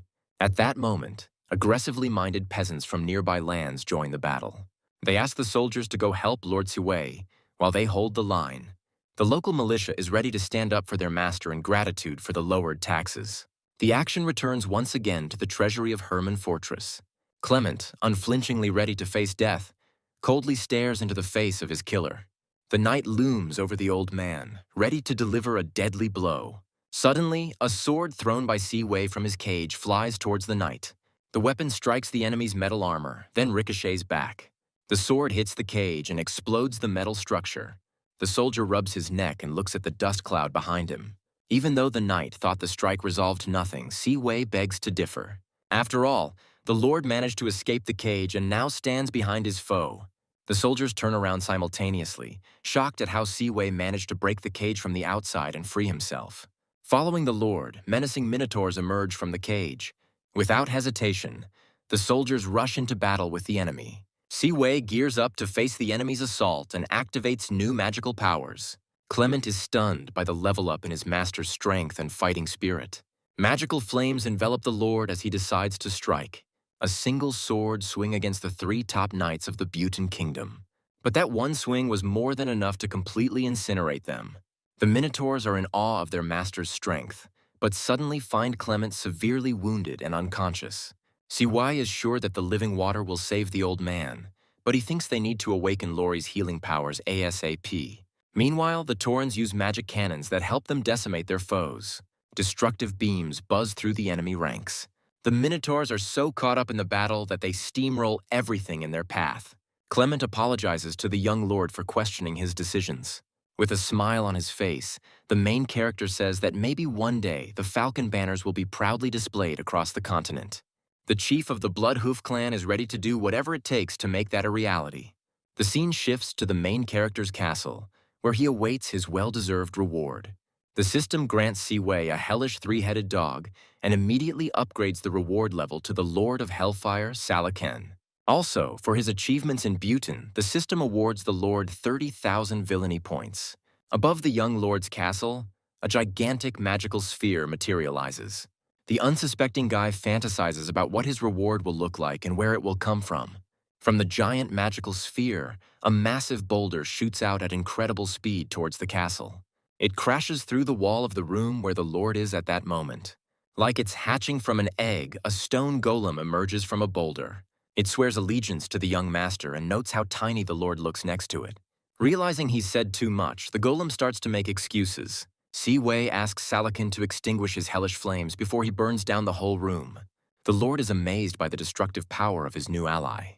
Suddenly, Lori enters the room and freezes at the sight of the gigantic monster. A grimace of horror freezes on her face. Lori rushes to the master and tries to save him again, but Siwei calms her down and explains that the golem is his subordinate.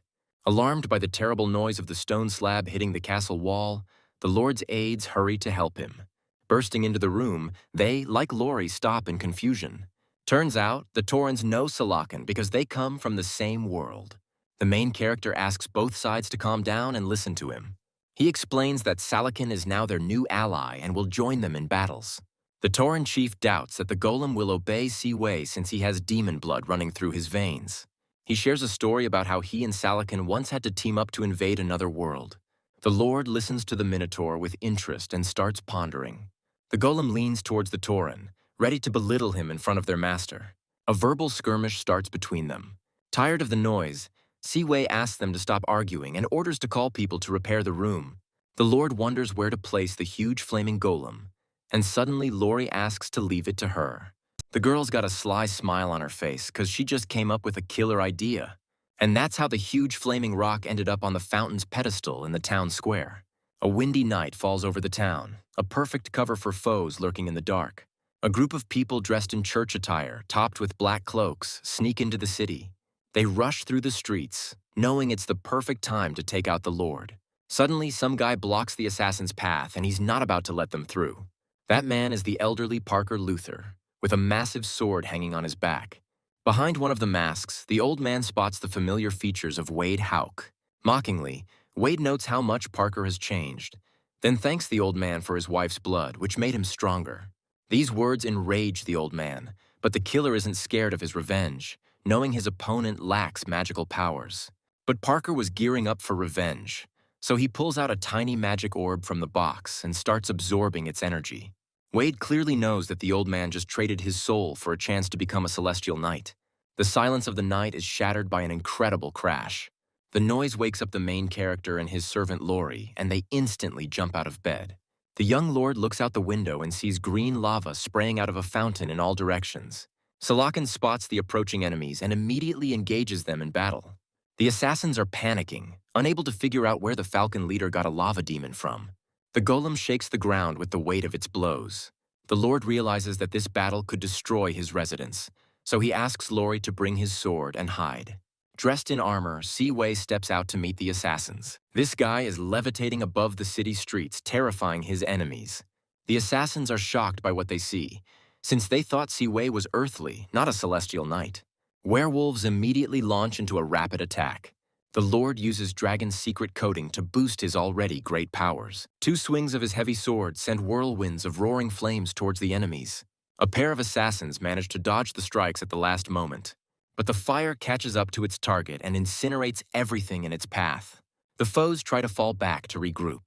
Wei isn't about to ease up and immediately chases after the assassins. Meanwhile, Parker fights selflessly, risking his own life. Wade gets the news that Lord Falcon himself has intervened in the brawl. The guy doesn't even finish speaking when Siwei's lightning-fast move cuts him in half. Shocked by what they've seen, everyone freezes and stares at the lord. The old man is pleased to see his master, who immediately analyzes him and recognizes his alchemist. Wade orders an attack on both, as their dark mission's success depends on it. A golden fiery aura envelops the young man again in a magical combat flow. He manages to dismantle the enemy assassin's squad with a series of simple sword swings. Wade can't believe what's happening and completely loses his will to fight. He tries to flee the battlefield, leaving his allies to be torn apart. Parker blocks his way as he hasn't yet avenged himself on this scoundrel. Realizing how tough the situation is, Wade calls upon his dark powers. The old man also activates his acquired power, which drains the last of his life energy. But the enemy is quicker and delivers a fatal blow to Parker. Sai Wei cries out the old alchemist's name in confusion, who begs his master to kill Wade. The Lord's sword quickly strikes the killer from behind. Before dying, Parker asks his Lord to let him say a few words. He's heard that the Lord has a non-human girlfriend, so he pleads to protect her at all costs. When Siwei promises to do so, the old man sighs one last time and dies. The Lord returns to his quarters, shuts the door, and lets out a loud sigh. Before he can even recover, a frightened Lori jumps into his arms. The girl was really worried about her master, so she was scared. The Lord calms the young lady down and promises that everything will be all right for both of them. But Lori wants to become stronger to protect her master, and suddenly a bright glow fills the room. When the flash fades, Siwei initially struggles to make out the girl's silhouette. However, just a moment later, he sees Lori, who has suddenly grown up. The Lord joyfully runs up to the girl, transformed by the unveiling of her powers. Siwei is excited about the new possibilities that have opened up. The Lord starts a small clinic where Lori can help others and use her healing gift. But people are still skeptical about a non-human being able to help someone. Wei knew this might happen, but he hoped that opening the medical center would change people's attitudes towards non-humans. Looking around, the Lord spots a passing boy and decides to seize the opportunity. Lori joyfully greets the first visitors to her clinic. The boy, who Lori met in the alley, brings his mother who was hurt by bandits. Lori happily uses her magical powers to heal. After performing a healing miracle, she steps out onto the street with her patient and suddenly becomes the center of attention. At first, people are skeptical about her abilities, but then they see the results and are amazed by the low cost of treatment. A woman who looks like a journalist happens to be visiting the town at that moment. She notices Lori, an extraordinary being who heals ordinary people for just a copper coin. She already knows that this place is under the Lord's protection. Wei watches the stranger from around the corner and scans her to gather more information. The girl feels the Lord's intense gaze on her and turns around. Spotting Siwei, she dashes towards him at full speed. The hero recognizes her as the round-faced girl, a level 20 landscape player. Upon reaching the Lord, the girl introduces herself as a traveler exploring the customs and cultures of different parts of the world. She hands her notebook to the Lord and asks for his autograph. Overwhelmed by the compliments showered upon him, Siwei unthinkingly takes the notebook and a pen. A sly smile lights up the girl's face. The notebook turns out to be a trap that immediately ties the Lord up with ropes. With a satisfied look, the girl holds Siwei captive and demands an explanation for what he did that day with the saint. After all, since they were alone, Zoe has been suffering from strange symptoms, fluctuating between feeling hot and cold. Wei replies with a smirk that he just kissed the saint once, and maybe she fell for him. He asks the system for advice, but there's not enough info to make any conclusions for the game. Wei claims he's totally innocent and breaks free from his restraints with a swift move. The Lord states that he understands the full danger of the situation, so he needs to see Zoe personally. He plans to head to Chengguan, and as he says this, the shadow of a griffin covers them. When the odd girl asks what she should do, Wei laughs maliciously, clearly plotting something bad. The Lord takes Lori with him so she can check on Zoe. He ties up his new acquaintance, puts her in a chariot, and they set off for Chengguan. The town's people gather around the saint's house, eagerly discussing Siwei's role in her illness. At that very moment, the Lord lands, carrying the tied-up girl on his back. Players are shocked by his sudden appearance. An anomaly notification about Hao's fate line, which was cut and split into 3 parts, pops up in front of Wei. Also, according to Zoe's info, she has only 2 hours left to live, and she must be kidnapped as soon as possible. Not wanting to waste a minute, Wei pulls out his sword to clear a path. With a single fiery swing of his sword, he clears all the players who were just ready to kill him off the road. Siwei bursts into the saint's chambers, where the girl lies on the bed, suffering from an unknown illness. Zoe's fever has intensified, and she breathes heavily in an unconscious state. Immediately, Wei wraps the saint in a sheet and snatches her from the bed. He places the girl on a griffin that swoops down, where Lori is already waiting, and together they soar upwards. The chariot flies back amid the outraged voices of Chengguan's residents. Back in Linden, Zoe, still in a daze, is laid down on a bed. Lori tries to heal the girl using her healing powers, but a dark aura of demonic energy pushes her away from the saint. Lori realizes she can't fully heal Zoe, only temporarily suppress the symptoms. Hearing that demonic forces are tormenting the saint with nightmares, Wei decides to enter her dream. Zoe dreams of terrifying demonic forces calling out to her, instilling fear and horror in her heart. During this, she's bound by strong chains and can't even move. However, at some point, the chains finally break. Before she can rejoice in her long-awaited freedom, Zoe falls into water. Hands of an unknown dark force drag the girl to the bottom of the deep water body. Out of nowhere, Wei grabs the saint's hand, arriving just in time. Riding a griffin, he manages to snatch the girl from the clutches of demons. Zoe opens her eyes, screams, and tries to break free from the Lord's embrace, not understanding how he got there. Startled, she swings hard and punches Wei in the jaw. Not waiting for the griffin to land, the girl jumps to the ground but accidentally twists her ankle. Zoe yells out, and the Lord reminds her that they are in a dream and it shouldn't hurt. He picks her up, and only now does she realize that there really is no pain. The saint pushes Wei away, who explains that he got there using the scroll of Neptune. The girl learns that if it weren't for the Lord, she would have been dead, but she doesn't understand why he saved her. She's upset that he did it just to avoid being blamed for her death.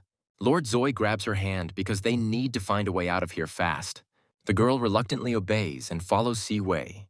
Looking back, the heroes spot a temple of the goddess nearby, and since the saint is afraid of this place, the Lord suspects the exit is there. Horrible memories pierce Zoe's mind, and she's scared to go any further. This convinces the Lord even more that they need to enter the temple. He grabs the struggling saint, hoists her over his shoulder, and runs towards the building. Once inside the temple grounds, Wei sets the girl down on the ground so she can walk on her own. Surrounded by burning candles, under the dome of the temple stands a statue of the previous goddess. Out of breath, Zoe says it's the goddess of nature, Malorn. Wei grabs the girl by the scruff and drags her forward. But as soon as they turn the corner, the eyes of the marble statue light up with bright fire. These sinister eyes reflect a demonic skull. Meanwhile, our heroes wander through the corridors looking for a way out. Opening one of the doors, Wei finds a classroom where a lesson is taking place. Since they are in Zoe's nightmare, the class looks just like the one in her orphanage. Suddenly, the teacher starts scraping her nails across the chalkboard. A demon's image burns brightly as a brand on her neck. All of a sudden, the teacher turns around and starts angrily yelling at the disruptor. Zoe freezes when Ms. Maria demands that she immediately return to her seat. Wei tries to stop the girl as she, as if enchanted, moves towards her desk. Zoe stops, and Mrs. Maria charges towards her to punish the disobedient child. The Lord recoils in horror from the path of the fierce teacher.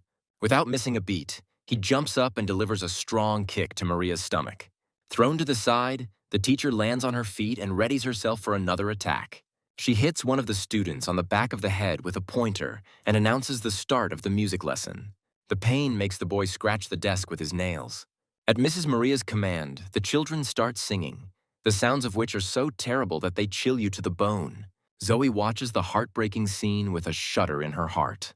All of this precisely replicates episodes from her childhood spent in an orphanage.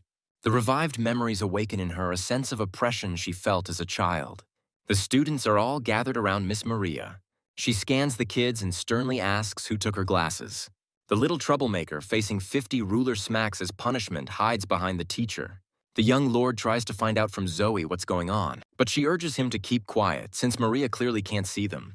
The saint tells Wei about her time studying in this orphanage. According to her, Maria has poor eyesight but incredibly sharp hearing. Suddenly, the teacher spins around and delivers a strike so powerful it breaks a desk. But the Lord manages to dodge just in time, pulling Zoe with him. Now Wei understands where the saint got her penchant for swinging fists. To distract Maria, Wei throws a coin that bounces behind her. The woman aggressively lunges at the sound, giving the heroes a chance to escape. As they burst through the door, they enter a different space. Zoe and Wei fall into some room and land on a huge doll. The room seems familiar to the girl, and she recognizes it as the chambers of Mayor Guanchen. Si-wei realizes that Zoe's nightmare space is divided into rooms filled with painful memories, and they urgently need to find a way out. Zoe asks the Lord to turn around because a living doll is creeping up behind them. It turns out to be a giant replica of Si-wei. The Lord is puzzled as to why he appears in the girl's nightmares, especially since he ventured to save her, risking his own life. Suddenly, at the spot where the doll was lying, the heroes find a door. They jump down, and while wandering through the dark corridors, Si-wei tries to find out how the girl sees him. Right at this moment, the pair notices a light at the end of the tunnel and rushes to escape. But Si-wei suddenly freezes, hearing strange noises behind him. The Lord turns around and sees a living goddess in front of him, the same one whose statue they encountered at the temple entrance. Zoe is overwhelmed by memories from her youth, when the goddess harshly punished her with a whip for not learning the scriptures. After that, the girl was locked in a dungeon where she had to reflect on her wrongdoings.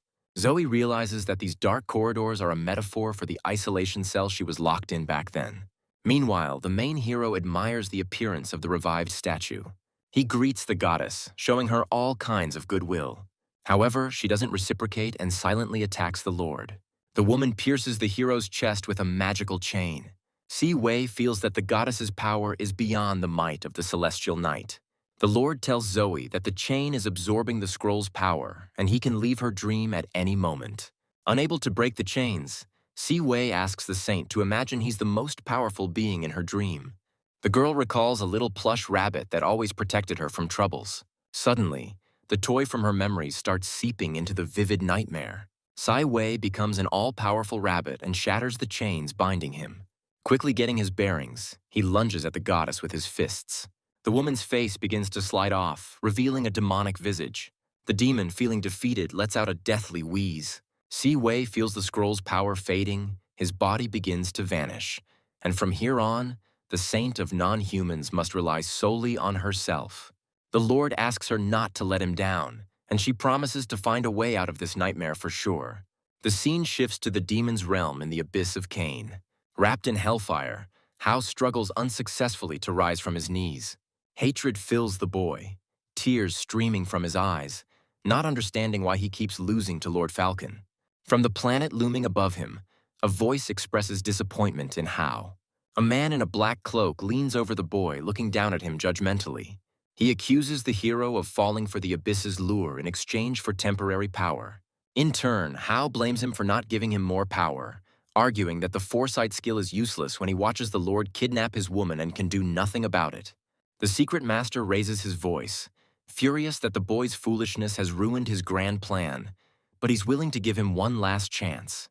Wrapped in the embrace of a dream where Wei tries to save Zoe, they lie cuddled together in the same bed.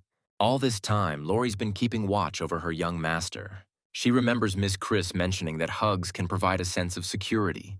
The girl decides to dress up for Si-wei, but a lightning strike outside scares her. After a while, the Lord wakes up in a cold sweat, trying to recover from a nightmare. Opening his eyes, he sees Laurie leaning over him with a syringe in her hand, dressed as a nurse. Confused, Si-wei grabs her hand to push her away. The girl is happy about the master's awakening, who is still trying to figure out why she's dressed like that.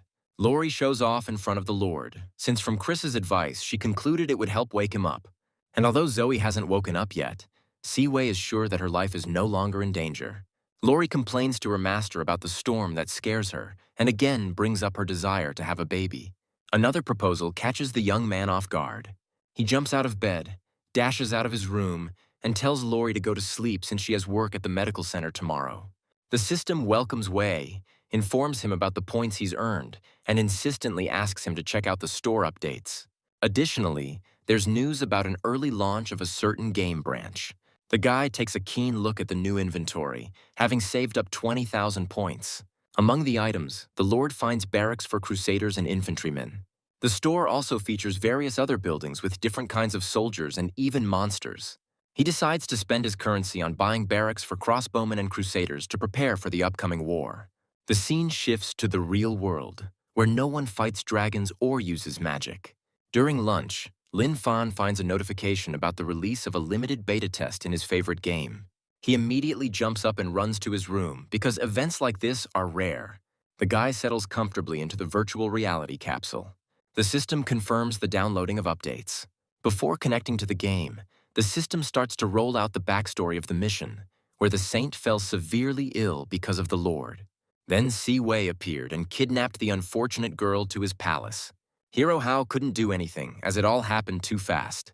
After watching the brief storyline, the player vows to save Zoe. Hao climbs the tower and urges other players to join the Punishers Association. He raises his sword above his head and calls to kill Lord Falcon and save the Saint Zoe. Hao shows off his new level of power to the gathered crowd. The hero assures the players that this tough phase will soon pass, and good will triumph over evil. The crowd is amazed by Hao's skills and starts believing in victory. The hero promises to defeat the villain and reveal his true face and rotten soul to everyone. The scene shifts back to Lord Falcon's palace, where Wei has already learned about the upcoming battle from the system. Having recently realized how easy it is to fool the system, the Lord smirks menacingly. Suddenly, he lunges at Lori, pins the frightened girl to the bed, and orders her to warm his bed. The Lord doesn't let the girl escape his grasp and tears her clothes off. Lori screams and bursts into tears. The system immediately awards the guy 5,000 villain points for his outrageous behavior. Having achieved his goal, Si-Wei immediately reverts to his usual form, having tricked the game once again. Lori played along with her master well, and now he suggests doing this every evening. Suddenly, the maid asks her master if he has any weird or secret preferences. Wei realizes he got too into character and starts thinking about how to explain to her that he's not a pervert. However, Lori flirtatiously tells her master that she's up for supporting any of his preferences. Wei tries to explain himself, but the maid has to rush off to her lessons with Miss Chris. The second update is about to start, so Si-Wei needs to quickly test out the new system structures. Wei decides to buy a barracks with Crusaders. He spends his villain points on a building that will allow him to hire more warriors. The building quickly appears in the backyard, ready to be used. Due to the sudden appearance of the extension, the roof of the Lord's quarters collapses again. The guy uses gold to hire 5 Crusaders and 5 archers. A small window takes the bag of coins and gets ready to deliver the results. Heavy wooden gates to the barracks swing open, releasing clouds of steam. From the dark insides of the stone building, a squad of warriors in heavy armor emerges. They immediately form a battle line, greeting their new master. The warriors turn out to be soulless, emotionless knights, ready to do anything for their lord. Wei scans them and finds that they are all quite high level. Next, the Lord buys a potion in the store that permanently boosts strength and increases endurance. Having obtained the potion, the young man rushes to the training camp where his faithful assistant is. Seeing his master, Clement thinks he wants to train with him, but Wei asks him to drink the potion. Without a second's hesitation and with complete trust in the Lord, the man downs the flask. Wei enjoys watching his followers' loyalty. Clement's eyes are pierced with magical energy. Streams of magic envelop the man's body, yet he bravely withstands these transformations. As the magic dissipates, the old man feels an unprecedented surge of strength and energy. Taken aback, his knees buckle, but the young master quickly catches his loyal friend. Kneeling down, Clement thanks the Lord for this gift and vows to follow him anywhere. Wei tells him that an army has already left Chengguan and the enemy will soon be here. Hearing this, the man immediately gets to his feet, ready to receive his master's orders. Clement announces to everyone the implementation of martial law, the evacuation of civilians, and the preparation for defense. Prep is in full swing, and here comes one of the knights to report to the Lord that the enemy is just a kilometer away from the city. Si-Wei orders his army to hurry up. He asks Lori to wake the saint so she can come out and explain everything to her people. The Lord himself heads towards the city wall where the forces of knights and the guard are already gathering. While the warriors are setting up the defense, Si-Wei calmly scouts out the enemy positions and keeps getting updates from the system. After all, for every player injured along the way, the system awards the Lord villain points. The players are really anxious since the road is literally mined with traps. Suddenly, they all receive a notification about an upcoming reward for victory and an enhancement of their skills. Feeling inspired, the players rush towards the enemy walls in a crowd. Wei laughs at their attempts to break through and orders the activation of the magical cannons mounted on the walls. The Taurans manage to haul these weapons away after looting Button. Powerful magical beams strike the targets, piercing through enemy lines. Players are trying to hold their ground by the walls and climb the siege ladders. Meanwhile, from above, soldiers constantly disrupt their climb by pouring boiling water on them and breaking their ladders. At this moment, Si-Wei notices that players are using respawn points and decides to destroy them. But then he spots Hao, who appears on the field with a bright flash, showing off his increased power. Wei assigns Clement to keep an eye on everything at the wall while he deals with Hao. The Lord calls upon his fire golem, Salaken. As the giant leans over his master, Wei orders him to destroy the resurrection crystals. After that, Salaken can start wiping out the enemies gathered around. The Lord gives the golem just 10 minutes to complete the mission. Thumping his stone chest, the fire giant gets ready to kill, smash, and blow things up. Wei moves forward with his new band of crusaders. Players are pissed that not only are the crystals super noticeable, but Hao also keeps emitting a bright light. The hero assures his allies he can protect the crystals, but he doesn't see the danger creeping up behind him. Clement attacks Hao, ready to take down his enemy. While the players, annoyed by their leader's dumb actions, plan their defense, the city wall gates suddenly crash down. The crowd sees a squad of crusaders led by Lord Falcon himself. Hao struggles to block Clement's attacks, shocked by the old man's rapid gain in strength. Meanwhile, a mysterious gentleman watches the battle closely. He tells Hao that a rift has appeared between the worlds, so he can temporarily change the rules of this world. In the heat of battle, Wei notices something strange around him, like red system windows. Suddenly, he feels a strong pressure on him, and for a moment, the Lord pauses. Si-Wei tries to figure out what happened and where this powerful suppression of forces is coming from. All players receive a message that their attacks will now deal real damage to the Lord. Now Si-Wei understands the reason for the pressure he's feeling, because it means he's now weakened. One of the enemy mages decides to test if the Lord still has his abilities. Wei gets ready to block an attack aimed at him. Despite the Lord's attempts, the arrow goes through the shield and hits the target. Wei is shocked by how a small fire attack penetrated his armor. The young wizard is thrilled with his luck, as this is his chance to snag a reward. Other players step up to defend him, all eager to take down Wei. Suddenly, the Lord lunges at the player who wounded him and kills him. Watching the player's avatar dissolve into pixels, the Lord realizes what it's like to be defenseless. He raises his sword and signals the crusaders to attack the enemies. A rush of greed takes over the players and they charge forward. The mages are ready to risk it all for victory, so they grab the Lord and tell their allies to shoot, ignoring their own safety. The next moment, Wei spots a sphere of destructive magic hurling towards him. A massive explosion lights up everything around with light and flame. The Lord, now without his armor, bleeds out. Due to a series of attacks, Si-Wei's health bar drops to a critical level. The opponent's warriors are pumped by their success. Players can respawn endlessly, and if this keeps up, the Lord will die of exhaustion. So he calls upon his demonic servant Salaken for help. A flash appears in the sky, like a new star igniting in the depths of space. That's the golem, speeding to aid his master. Landing right in the middle of the enemy crowd, he creates an explosion that sends soldiers flying in all directions. Salaken stands ready, waiting for the first bold soul to challenge him. His patience runs thin quickly, and he charges into the attack. The system alerts players to the creature's stats, which shock them. Hao's minions can't find their hero, so they decide to protect the resurrection crystals from the monster. A messenger rushes up to Fan with news that they won't be able to hold the crystals. The guy gives the order to strike down Lord Falcon because if he falls, the other bosses will too. Meanwhile, Fan is preparing a spell trying to hit Si-Wei, but the attempt fails, and the Lord just mocks his opponent's failure. The enemy takes his words as last words and is ready to pounce on the main hero with the whole crowd. A bright light, accompanied by angelic singing, forms behind the young lord. It turns out to be a healing magic that restores all of Si-Wei's health points. Lori runs out of the city gates and throws herself into her lord's arms. The girl is glad she could help him in his time of need, just as he once helped her. Now Si-Wei can continue the fight, and he's asking Lori to not leave his side, not even for a step.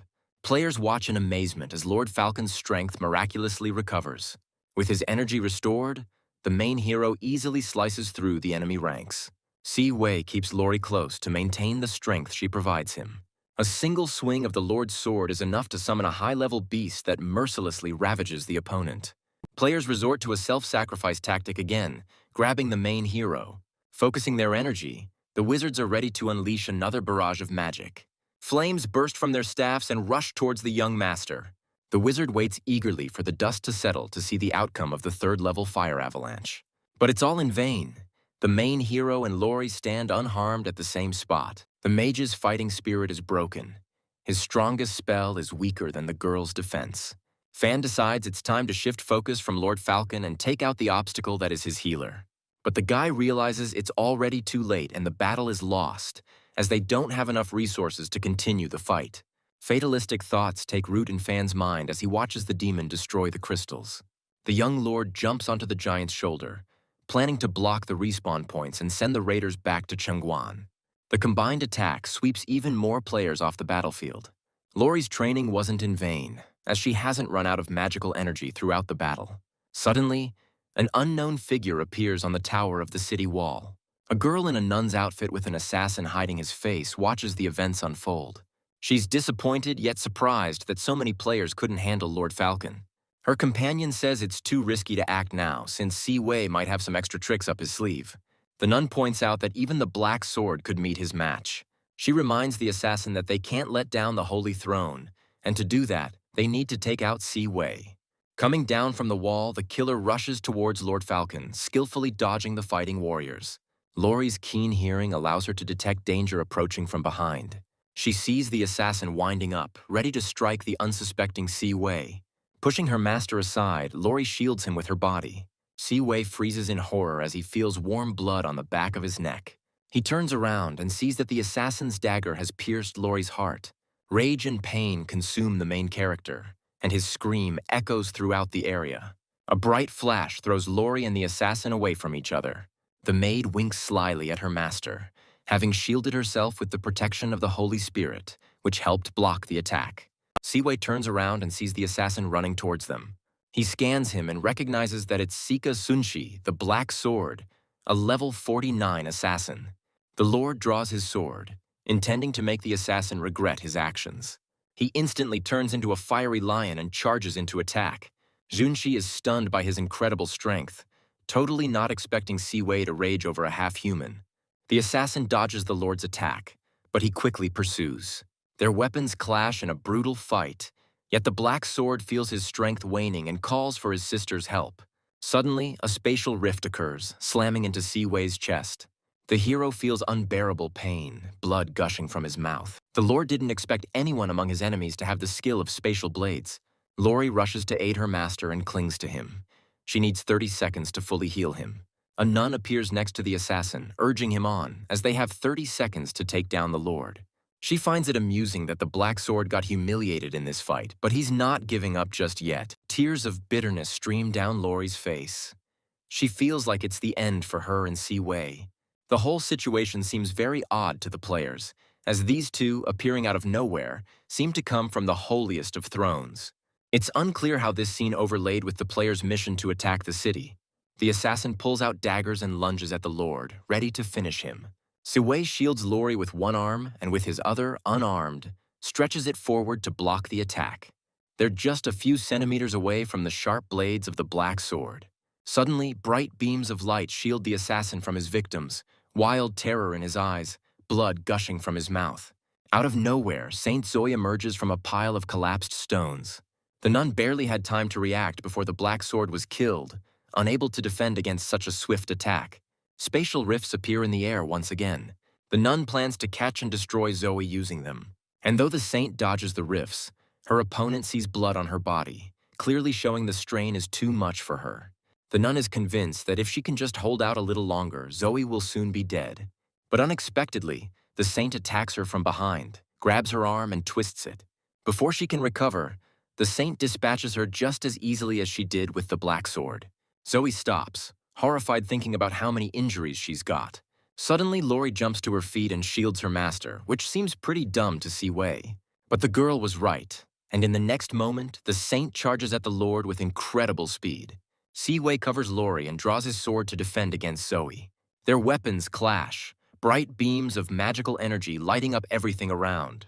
The Lord lowers his weapon because he sees bloody tears streaming from Zoe's eyes. Exhausted, the girl collapses into Si Wei's arms. The hero is confused, not understanding what just happened, as the saint's speed was off the charts. He scans the girl and finds out that she has reached the first level of demi-human awakening. Si Wei reassures an anxious Lori that he's all right. Besides, the war is clearly winding down, so we can leave the rest to the Minotaurs. Lord puts Lori on one shoulder and hefts Zoe onto the other, heading towards the palace. Players have been watching all this unfold with astonishment, completely forgetting about the battle.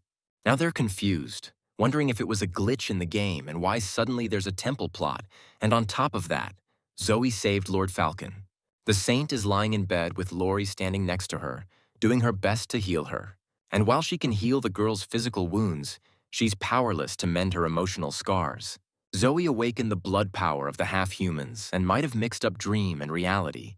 So when she woke up, she attacked everyone indiscriminately. But her body can't handle the speed she's been given, and if she uses it at full throttle, her body and soul will tear apart. Hao, in a fit of rage, kicks the resurrection crystal installed on the battlefield. Players are really unhappy with the past battle, and some of them even want to quit the game. The main character hears that they blame everything on him and consider him utterly useless. Hao's guardian, the Child of Destiny, shows up and she's also displeased with the guy's defeat. The hero wants to know why. When the players first arrived here, Lord Falcon didn't kill them, even though he could have. Turns out, the players in Sai Wei are pawns in a game between two world powers, with the continent of Cain serving as the chessboard. The will of the Blue Star gives Hao help in the form of players, while Lord Falcon of Cain gets a variety of soldiers. The Child of Destiny blames the hero for his recklessness, since clashes between worlds are extremely dangerous. She's figured out some of the rules of this world and has been consistently providing some help, but from now on, the players will have to manage on their own. Lastly, the Child of Destiny sends out the goddess Maloon to the players, asking them not to blame themselves for the defeat. However, she states that they can give up because her unfortunate servant, Saint Zoe, still needs their help. The goddess promises that the players will have another chance, but for now, they should retreat. Then the system informs the players about a new task. Now they need to find an artifact in the west that will greatly enhance their powers. Lori apologizes to the Lord for making a mistake in battle and once again suggests they have a child. Siwei steps back from the maid in dismay, but she still reaches out to him, trying to kiss him. The Lord grabs the girl by the tail to cool her down. Lori's heart starts racing wildly. She gets embarrassed and explains that beast folk should not be grabbed by the tail. Siwei gets the idea that this is how he can punish the maid for her misstep and starts tickling her tail. The girl blushes, apologizes, and asks the Lord to accept a gift from her. She hands him a 4-leaf clover, which is said to bring good luck. The Lord notices that the ornament is made from a bottle of revitalizing water that he gave Lori at their first meeting. And although he thought she had long since thrown away that little bottle, she couldn't bring herself to do that to his gift. Lori made herself a similar clover, but with just 3 leaves. However, when asked what this type of clover symbolizes, the maid doesn't answer and rushes out of the room to her lessons with Miss Chris. The Lord leans back in his chair, anticipating the rewards from the system for killing players. The system announces that the death storyline is complete, and Hao has 2 paths of fate left, which the master can choose at any time. Sai Wei receives a chain of fate, which he can use in battle to inflict suffering on the son of fate. Before he can even think about how intense this suffering will be, the system informs him that it's incredibly strong. Not wanting to waste any more time on idle chatter, the Lord demands the system to get down to business. This time, as a reward, the system grants Siwei a special heroic item, the sacred garb of guilt. The Lord is a bit embarrassed because the gear looks like women's clothing.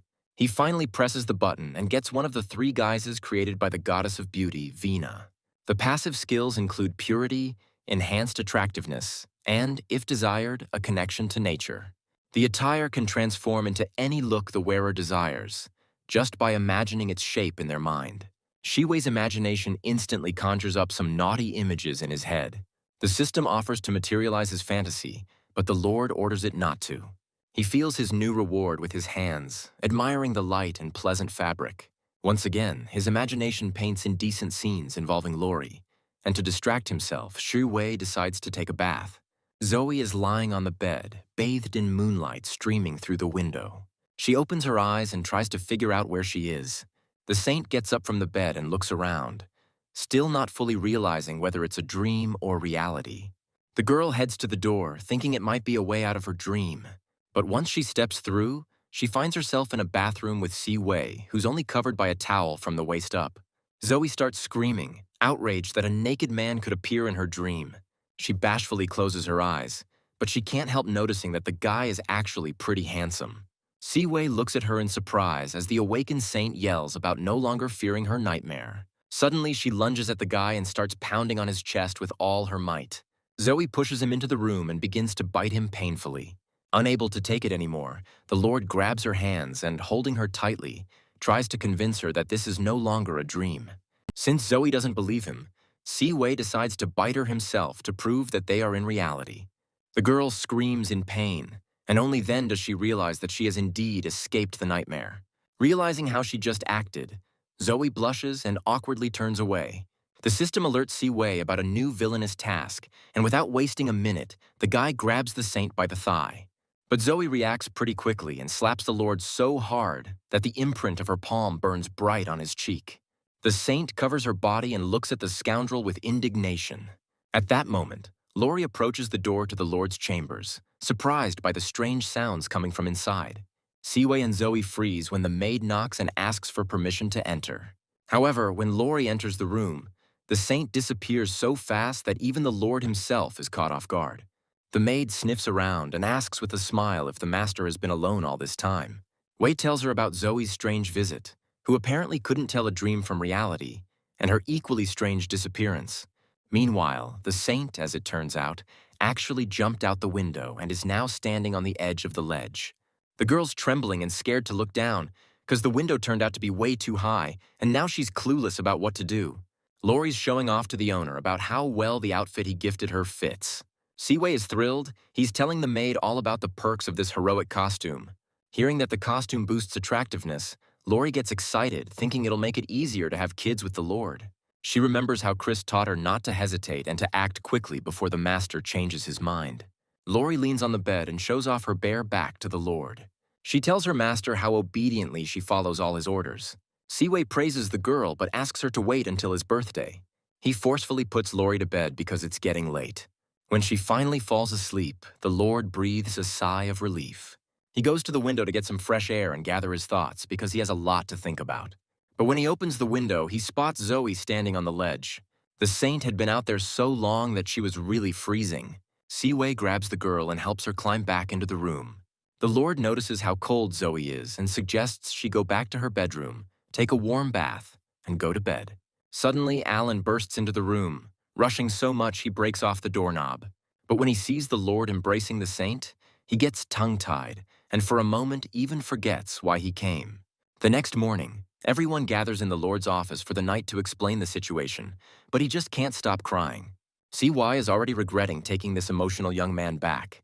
When Alan finally calms down, he reveals that the king is dying and the bishop wants to seize the opportunity to take the throne.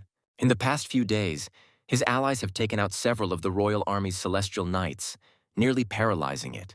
Plus, Siwei's older brother Hitler the Golden Lion has switched sides to the Vatican and, with the Pope's help, has totally seized the Duke's assets. He even planned to attack Lord Falcon and kill him, covering all traces. CY is wondering why his brother would attack lands where there's nothing but half-humans. But when he puts together the facts with the Vatican's influence, he realizes it might all be about the half-humans. Now it's clear why the church folks tried to kill Siwei several times. Previously, the Lord thought it was just revenge, but clearly it's not that simple, and now he's in great danger. Our hero could never have imagined that after escaping a death destined by players, he'd face a rebellion led by the Pope himself. Alan hands Siwei a letter from Marquis Caranta, addressed to all the lords. On behalf of the elder prince, the Marquis calls all lords to gather at Greystone for a round-table meeting. Siwei sees this letter as a call to join the prince's army, and if not, he's got only himself to blame. Alan isn't sure if they should answer the Marquis's summon. The Lord believes they absolutely must, since the Vatican Church is a common enemy. Zoe feels awkward being present during this conversation.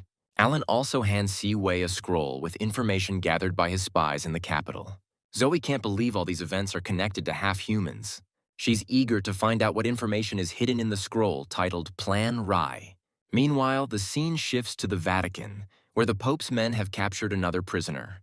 The half-human tries to resist and begs them not to kill her, but the bishop is already pulling off the cover from a huge steel cage. Despite her pleas, the girl is thrown behind bars. Right after her, they let in these gruesome, bloodthirsty monsters ready to pounce on their prey. This slave girl got luckier than the others. They didn't tear her apart, but just tossed her onto a pile of other corpses after killing her. The bishop leaves the dungeon with his henchmen, leaving dark red blood trails on the floor. The scene shifts back to Lord Falcon's estate, where Alan fills him in on the Vatican's misdeeds. The knight believes that the Holy See is creating Templar knights using the blood of young half-humans. Zoe can't fathom how that's even possible. Si Wei calms the agitated Lori and promises that he won't let such a thing happen in his territory. First off, he asks that Alan be taken to rest and have his wounds treated. Now Si Wei understands why his brother planned to attack Falcon's lands. The system informs the Lord about a new mission to capture half-human slave girls and warns that this mission is lethal. The system quest has changed, and clearly it's because of Zoe.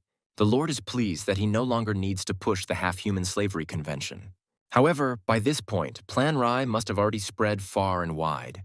If he starts capturing half-humans on the system's orders now, Si Wei will be seen as a villain by society, since no one will believe that the real demon here is the Holy Throne. It would be great if Saint Zoe could convince the half-humans to follow the Lord. But Hao will probably interfere with this turn of events. The Lord is trying to figure out what role Hao could play in this story. Zoe distracts him from his thoughts as she rushes to Si Wei and pleads with him to save the half-humans. The saint falls to her knees before him and promises to do anything he asks in return. The Lord leans over Zoe with a sly smile. Misreading his actions, the saint throws a punch at his face with full force. Si Wei wipes the blood streaming from his nose and explains that he just wanted Zoe to become his servant after everything ends. The saint apologizes for misunderstanding him. The scene shifts to the mayor's residence in Chengguan. Hao hears footsteps behind him and quickly draws his sword against the uninvited guest. When he turns around, he sees Grim Siyu, a girl in devilish attire, standing before him. Fooled by demons last time, Hao orders her to get off his territory. However, the girl complains that such behavior from the hero really upsets her. Hao bluntly reminds Siyu about the vile and treacherous nature of demons. The girl, in turn, reminds him that he is now a half-demon himself and has the right to a fair deal with the dark forces. But the guy doesn't want anything to do with her, and so he demands again that she leaves. Sia begs Hao to at least see how serious they are this time. She waves her hand, and a purple pentagram appears on the table. In the middle of it, a top-tier masterclass sword appears, and if it weren't for some side effects, it would match a heroic sword. If Hao agrees to cooperate, he could claim both the sword and Sia herself. The hero scans the Batelkin sword and discovers its incredible capabilities. However, in return, the owner must sacrifice a pure soul to Batelkin every 7 days. Otherwise, his own soul will be torn out as food for the patron. This weapon interests Hao, and he wants to know what Sia will ask for in return. Stepping closer, the demon girl says they need the popular half-human hero to periodically send them through a portal to the abyss. Sia moves closer to Hao, and there she is, laying him on the floor and sitting on top. The guy wants to know why demons need harmless half-humans. Sia whispers that Lord Felton discovered an ancient and powerful divinity in these creatures. The half-human Zoe possessed a strong divine nature, and the Lord wanted to use it to increase his own power. But ultimately, Felton failed, and now all that's left is to capture half-humans and extract their divinity. Hao agrees to the offer, but insists on adding a few more conditions. Sia offers to serve him, but the hero pushes her away. He advises the demon girl to keep her servitude for Felton. For himself, he demands a squad of demons to have more strength to attack the orc tribes. The scene shifts to a square where a half-human, half-rabbit, holding a brochure of paradise for the lower races, looks around. Finally, she decides to ask passers-by for directions to paradise. But neither the man nor his little half-cat sister had ever heard of such a place before. The half-rabbit girl shares that the powerful awakened Anna, using her power, made a deal with the Empire and the Holy Throne. They promised to give Anna the entire city as a home for the lower races. But most importantly, according to the girl, Anna already knows how to awaken the blood power of the half-humans. The man and his sister are thrilled by the story of such an amazing place. The half-cat wonders if he'll get the chance to experience the awakening ability. Suddenly, a rabbit in a creepy red mask approaches the group. He knows where paradise is, and since he's heading back there himself, he offers to guide the half-humans. Suddenly, a commotion starts in the square and everyone notices Saint Zoe arriving, oddly accompanied by the Falcon army. The little half-cat girl joyfully runs to meet her, having missed the saint dearly. But her brother quickly pulls her from Zoe's embrace and yells that they need to hurry up. The girl explains to the saint that they're headed to a paradise for half-humans where they'll live happily. She also invites Zoe to join them, because in that gloomy winter city, they can awaken their abilities. The saint's face darkens with unusual anger. She remembers that the Lord gave her clear instructions on how to act to save the half-humans from destruction. So Zoe orders Clement to immediately capture everyone. The knights on standby instantly start chasing and binding the half-humans all over the square. With tears in her eyes, the saint begs her brethren to forgive her, as this is the only way she can save them from a terrible fate. Meanwhile, Lord Si Wei, accompanied by Lori, heads to meet with the Grand Duke in his chariot. He was sure that he faced no danger there, so he didn't bring his loyal servant Clement, but sent him with Zoe instead. The lights of Grey City are getting close, and the chariot begins to descend. Lori looks with interest at the market stalls filled with various magical items and potions. The girl is impressed by how lively this city is compared to Falcon. Suddenly, Lori's attention is caught by a rather strange scene. A tall young blonde man is holding an elf on a leash. Siwei smiles and greets the man, for he is none other than Prince Baylorfren. The next morning, the prince declares the meeting open. The agenda includes a discussion on the usurpation of power by the Pope. The prince believes that despite his faith, the bishop has completely lost his mind. The lords whisper that if the empire is invaded, they will be the first to suffer. Marquis Courant hears the whispers and calls for silence. He's appalled by the behavior of the lords, who now seem to him more like losers. After all, if they unite, they can stand up to the Pope no matter how prepared he is. Besides, the first prince has made an alliance with a group of foreigners who can resurrect indefinitely. The Marquis is confident that with their help, they can definitely crush the church's main forces. The Duke orders the door to be opened, and the players enter the room. Their leader greets everyone, especially Lord Falcon, ironically pleased with their new encounter. Siwei can't understand how the players managed to get to the capital so easily. He's curious about what they're really up to. Could it be that after the failure of their last attack, some of them decided to give up on killing Lord Falcon and saving Saint Zoya? The Marquis is calling for silence again. He claims that these resurrected warriors will aid in the fight against the Pope, whose side is backed by nobles and the royal army. Sitting next to Siwei, a lord asks why they need such a large army when there are only about 100 people on the side of the Holy See. However, Courant assures him that this is outdated information, and now there are 1,000 knights in the papacy, 30 of whom are celestial.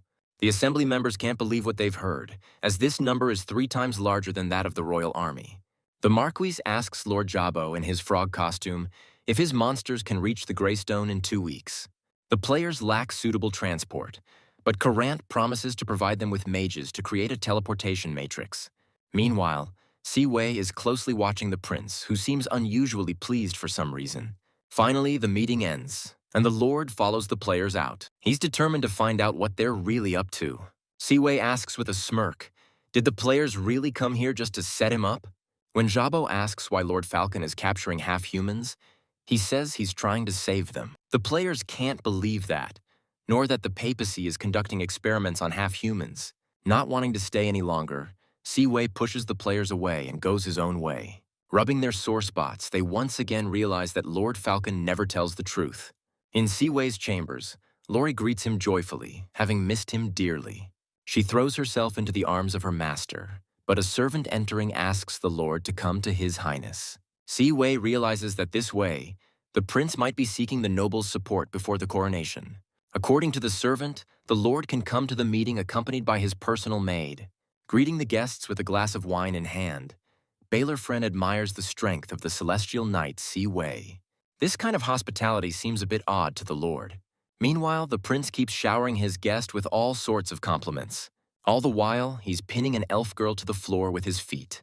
Baylorfren explains that she's not the rarest kind, and she was captured by Courant at the Emerald Border.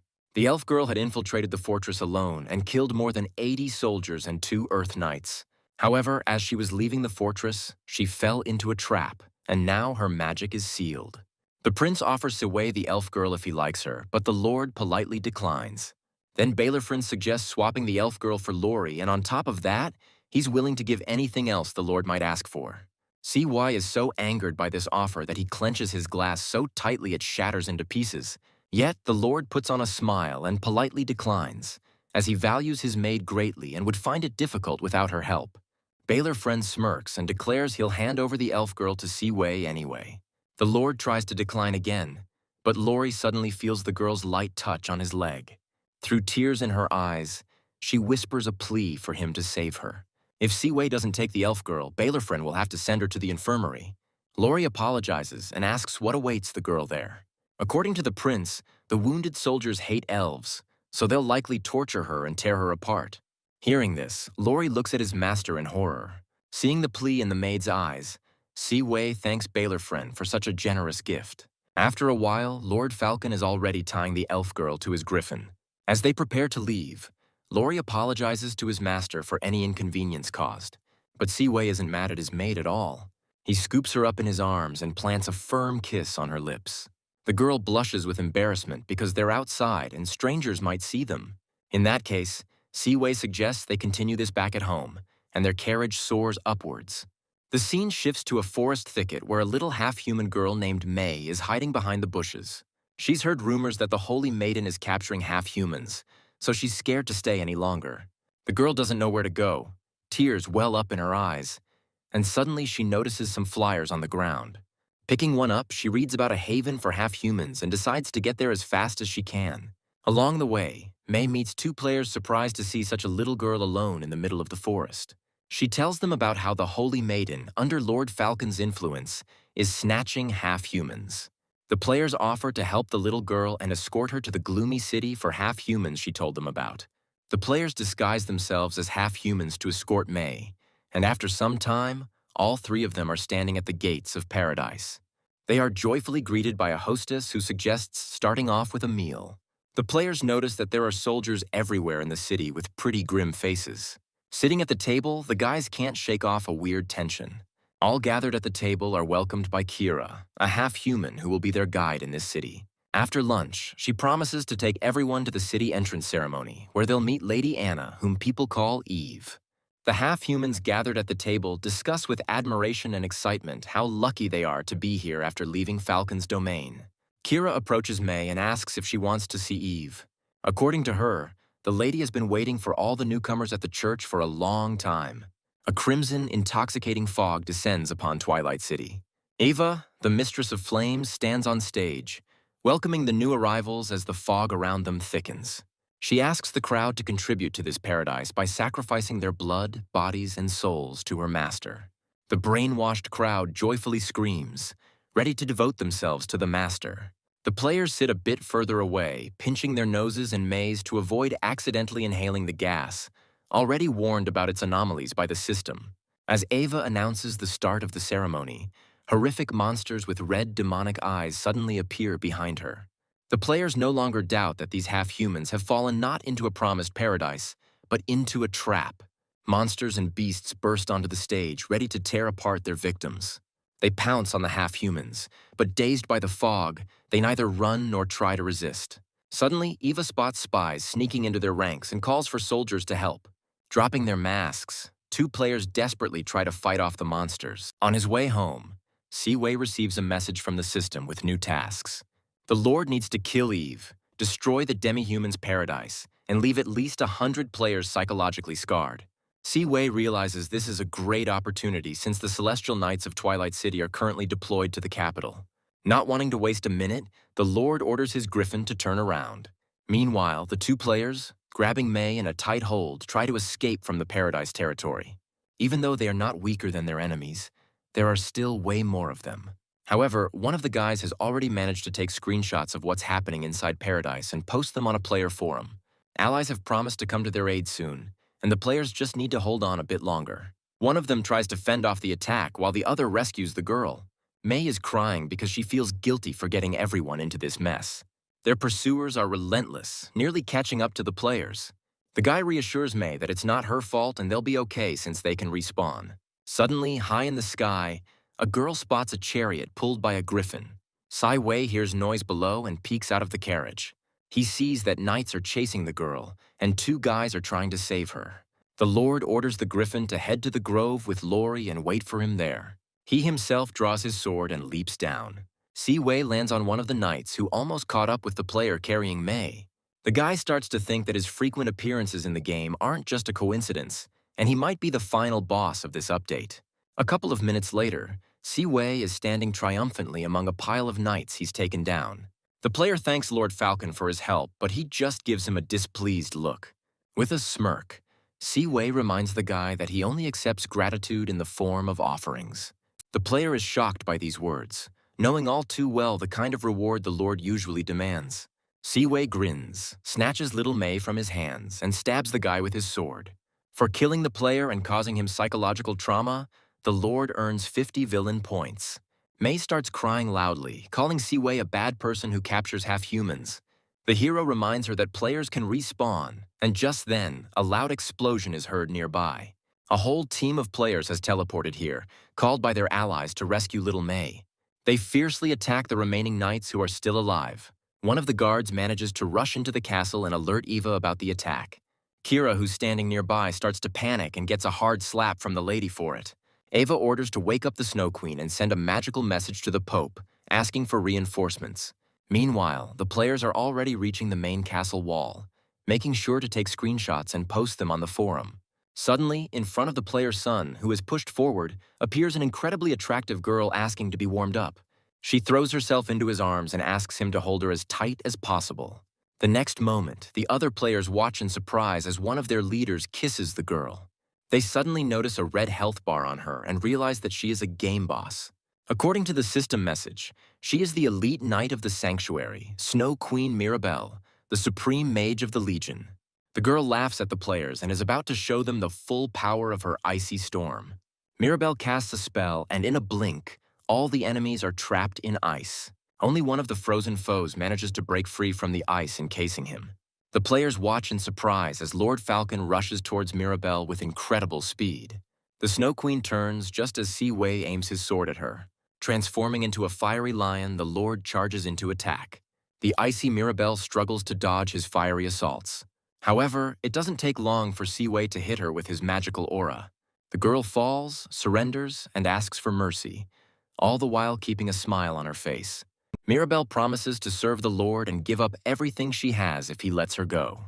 But Si-Wei doesn't even let the Snow Queen finish talking and stabs her with his blade. After that, our hero enters the castle where he finally meets one of his targets for today's quests. Ava greets the Lord with a smile and suggests he join them since talents like his are needed in the Twilight City. Not wanting to waste time on chit-chat, Si-Wei launches an attack on the priestess. A thick fog of dark magical energy starts gathering around her. The power of the flame keeps the Lord away from Eva, shielding her like a protective barrier. Until she becomes a vessel of the flame, the priestess will remain under her master's protection. The flame wraps around Si-Wei like a red dragon, immobilizing him. Ava holds him above her head and moves closer, ready to sacrifice the Lord to her master. But as the priestess brings the dagger to his neck, she suddenly feels an icy chill from Si-Wei's twisted smirk. Horrified, she backs away from him, thinking this madman must have swallowed the Snow Queen's icy heart. Actually, Si-Wei just stored him in his inventory. Taking advantage of Ava's confusion, he takes control again and blasts the priestess with streams of flame. The girl's eyes flare up with bright red fire, and suddenly the hero feels his movements slowing down. Before disappearing, Eva tells the Lord she remembers him and advises him to prepare to lose his head. The next moment, players outside witnessed a massive explosion that destroyed the church. They decided to find Lord Falcon under the rubble and finish him off, but before they could move, he was already next to them. With their eyes bulging from shock, the players stare at the unharmed Si-Wei. Full of life energy, he's ready to teach the heroes a lesson for their words. After a while, the players crawl across the recent battlefield with pitiful looks, complaining that they're back to level 0 again. The Lord saw the players' horses and now demands they give them to him in exchange for their lives. One after another, system notifications pop up about Si-Wei's achievements. After receiving the horses, the Lord orders all players to strip naked, leaving them with psychological trauma and completing the system's final task. The scene shifts to the main square, where Si-Wei hands over the horses and gear to his loyal servant Clement. While the Lord was away, Zoe tried to explain the Holy Throne's conspiracy to the captured half-humans, but many didn't believe her. Si-Wei says they need time, then grabs the tail of the saint and wipes his face with it. The girl reacts instantly, and the Lord once again receives a punch in the face from her. Suddenly, there's a splash of water nearby, and the hero spots mermaids swimming in the fountain. It turns out that these mermaids, who are half humans, are slightly different from those living in the sea. As they grow up, their fishtails turn into legs. The mermaids scatter, and Siwei heads to the stage while Zoe gathers everyone to hear his announcement. The half-humans crowded in the square are outraged that the Holy Maiden is now completely under Lord Falcon's control. Siwei claims he gathered the half-humans to reveal the harsh truth to them and to test their abilities. Those who pass the test will stay to work in the castle, while the rest will receive a plot of land protected by the guard. The half-humans don't believe that the Lord cares about them or that he will protect them. However, Siwei promises to enact a law ensuring the basic rights and safety of the half-humans on his lands. He then tells them about his destruction of Twilight City. Hearing this, the half-humans call the Lord a real demon who has robbed them of their chance to enter paradise. Siwei signals one of his knights to bring out the survivors from Twilight City onto the stage. The half-humans watch in surprise as a crowd of their fellow beings, led by Little May, appears. Filled with gratitude, the girls greet the man who saved them. Siwei asks them to drop the formalities and tell their comrades everything they saw in Twilight City. And then everyone gathered in the square learns that paradise was a deception and a trap. The girl explains what they did to them in the church, but the half-humans demand proof from her. Then she shows everyone her sister's forehead plate, which usually only falls off such creatures upon death. The girl shocks the crowd with a story about how her sister was taken to an initiation ceremony where frenzied orcs and half-demons were set upon her. Siwei declares that it was he who ordered the capture of the half-humans, but only to save them. And he did it for his personal maid and their holy virgin Zoe. Leaving the stage, the Lord announces that the trial will begin in 5 hours and advises everyone to prepare properly.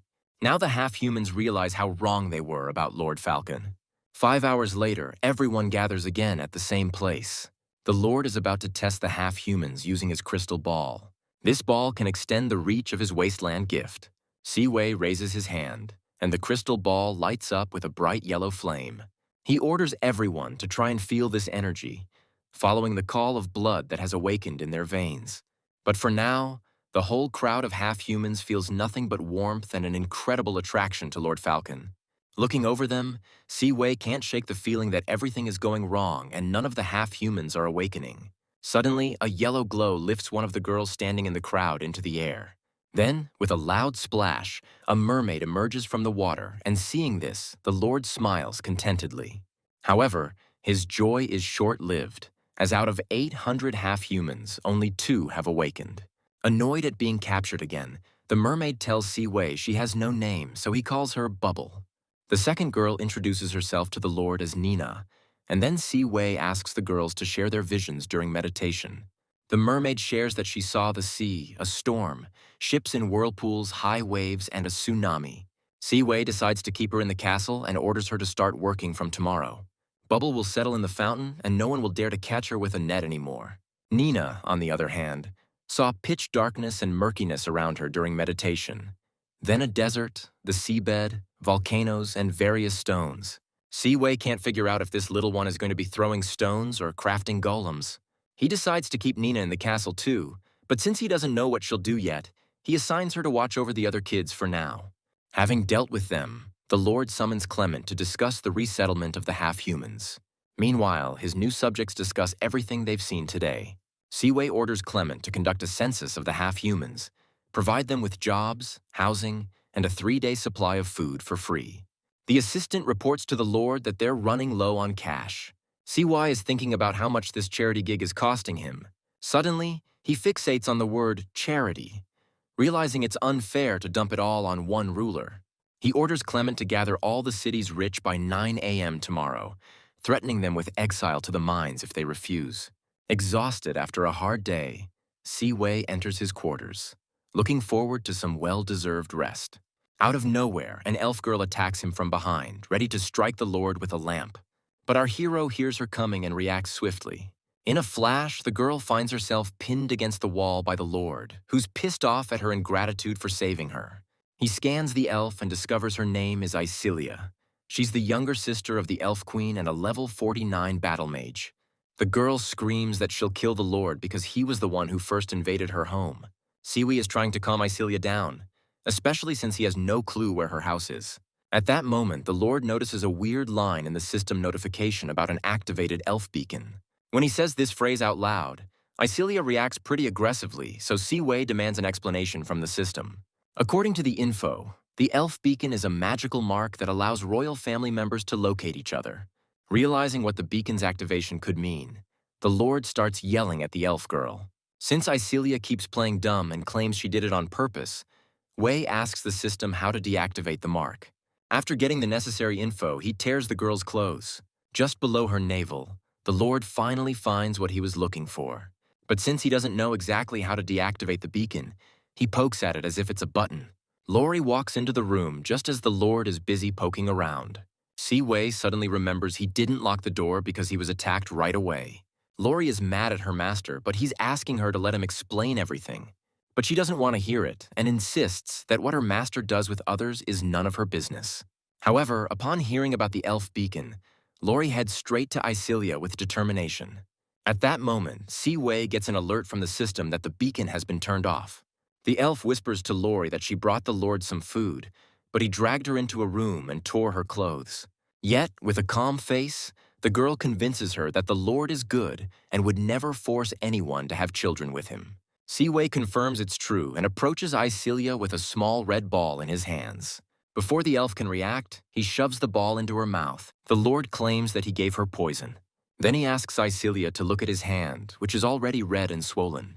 Si-Wei has an antidote, and he promises to give it to her only if she behaves. He doesn't rule out that the elf girl was sent here by the prince specifically to spy. Lori also sensed something odd because when the girl touched her, some images flashed in her head and she felt a sudden urge to save her. The maid apologizes to the master for not having mentioned this earlier. The Lord replies that there's no need for apologies, kisses Lori on the forehead, and allows her to keep the elf girl. However, they still need to be cautious, so Chris has to make clothes for Icelia that won't hide the beacon. Si-Wei sends the girls to carry out the order and advises them to take Zoe with them since it's already dark outside and not safe. Calming her eagerness, the elf girl quietly obeys the order. As the girls step out the door, Icelia asks Lori if she really saw everything back then. She thinks the Lord's maid must be some noble awakened, because she feels the force of nature in her. Lori's not going to answer the questions of someone who dared to deceive her. Grabbing the elf by the wrist, she's outraged by how ungrateful she's acting towards her rescuers. Lori shares that it was her who asked the master to take her away from the prince. So if Icelia dares to do anything against the Lord, she'll do her duty and kill her with her own hands. Having said that, Lori tells the elf to just wait here for her a bit. She decides to keep a close eye on Icelia, since even the master, who saved so many half-humans, was never so cautious with anyone. Zoe had just stepped out of the bath when Lori knocked on her room door. When she opens the door, the girl asks her to accompany them and the elf to Lady Chris. And while no one's listening, Lori gathers up the courage to finally ask the burning question that's been haunting her. Giving Zoe a stern look, she asks if she's fallen for the Lord. The saint gets embarrassed and admits that she indeed likes Lord Falcon.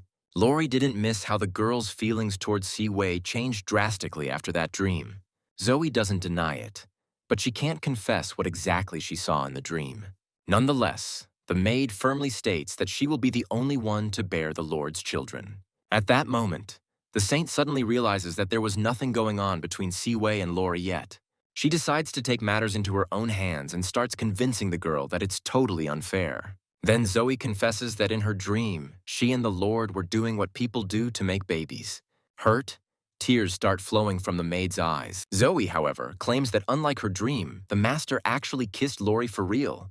She grabs the girl and demands to show how exactly Si-Wei did it. The maid tries to break free from her grip, but the saint grabs her tighter and kisses her neck. Lori's scream reaches all the way to the Lord's office, but he thinks he must have imagined it. Finally, Si-Wei finishes up with the paperwork. He leans back in his chair with a satisfied look, waiting for today's rewards from the system. The system recalculates the Lord's villain points and awards him 20 necromancer vampires. As an additional reward, Si-Wei gets 10 Riders of Terror. The system warns that the reward will be delivered in a rational manner, so the Lord needs to prepare. Suddenly, the hero hears some strange noise, and dark smoke begins to fill his office. The smoke gets thicker and fills the entire room space, and from it, the shapes of the Riders of Terror start to emerge. Si-Wei scans them and is stunned by the incredible strength of his new subjects. But right now, he's more concerned about how to explain the sudden appearance of his new warriors in the palace to everyone else. The Church of Light might find out about this, and they are always battling such undead. and then they'd instantly send an archangel to turn the Lord into dust. Actually, if you ignore the horses, the knights in heavy armor don't look much different from the living. For now, Si Wei decides to hide the warriors in a warehouse, and when he returns to his quarters, he sees Lori standing at the door. With tears in her eyes, the girl turns to her master. She calls him a traitor who chose the saint over her. Lori complains to Si Wei about Zoe, shows him a mark on her neck, and his imagination paints all sorts of indecent pictures. Finally, from the story of the maid clinging to him, the Lord finds out with relief that it was all just a holy dream. He asks Lori not to be upset since it wasn't real. The Lord offers the girl if she wants to have kids right now, and she jumps into his arms. However, since Lori really doesn't know how it actually works, Si Wei pats her on the head and suggests she get some sleep. She's still too weak, and the Lord avoids any contact with her for now, so as not to waste her magical energy needlessly. As soon as Lori falls asleep, Zoe unexpectedly appears in the room and tries to seduce the Lord. But Si Wei realizes that according to the plot, if he dishonors the Holy Maiden, he will be executed. Since his main concern right now is preserving his life, the Lord decides to pretend to be asleep. And no matter how hard Zoe tries to wake him, she just can't manage it. The next morning, Clement, as promised, had already gathered all the wealthy people at the residence. Lord Falcon enters the meeting hall, flanked by his loyal maids Lori and Holy Zoe. The aristocrats are outraged by his behavior, but none of them dare to confront him directly. Si Wei plops down into the chairman's chair with a satisfied look and scans the room. Since everyone he wanted to see is gathered, the Lord immediately gets down to business. First off, the ruler wants to introduce a new product made in his city and asks for an assessment of its commercial potential. Zoe opens a bottle and a divine scent of perfume fills the room. The men have never smelled anything like it, feeling as if they're standing in the middle of a lavender field surrounded by beautiful women. One of them, Victor, immediately tells Si Wei that he's ready to handle the sales of these perfumes. The others also shout over each other, claiming they can provide the Lord with distribution channels for the new product. The room is already smelling like a brawl, so Si Wei asks everyone to sit down and calm down. He's offering them a new way to collaborate, guaranteeing that everyone gets their fair share. Lori hands out a scroll with a detailed plan to everyone present. Si Wei asks them to carefully review it and to ask questions if anything is unclear. The men carefully read the document, which categorizes traders into ranks, increasing profits and reducing taxes as they climb. Si Wei enjoys watching the aristocrats explore the donation system, an idea he took from his own world. Back in the day, ruthless marketers drained all his money this way, and now it's time for the traders to pay him back. He explains that you can achieve a higher rank in this business by subscribing. For just 10,000 gold, you can become a 5-star trader for an entire year. Considering the low cost of production, high profit margins, and reduced taxes, the profits promise to be very high. If the traders don't have 10,000 gold, there are other ranks available with lower fees. But Victor wants to get a 5-star rank right away, so he promises to deliver the money soon. Si Wei congratulates him and immediately hands the trader a badge of honor in the form of a golden brooch with a falcon on it. Following Victor, the other men start buying various ranks one after another. The Lord is incredibly pleased with the success of his plan. The scene shifts to the courtyard of the residence, where Bubble is frolicking around a stone golem in the fountain. The mermaid accidentally splashes water on Salakin again, and he, unable to take it anymore, grabs her and starts yelling at her fiercely. Bubble apologizes, but the golem keeps furiously complaining about the wormfish that's taken up residence in his fountain. Despite Salakin's roughness, the mermaid tries to make contact and engage in a polite conversation.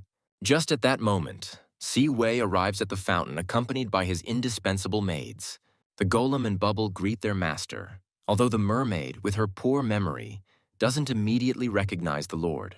Si Wei is glad his protégés are getting along. He suggests the mermaid try meditating again and asks her to share what she sees this time. The girl closes her eyes as the Lord places his hand on her head.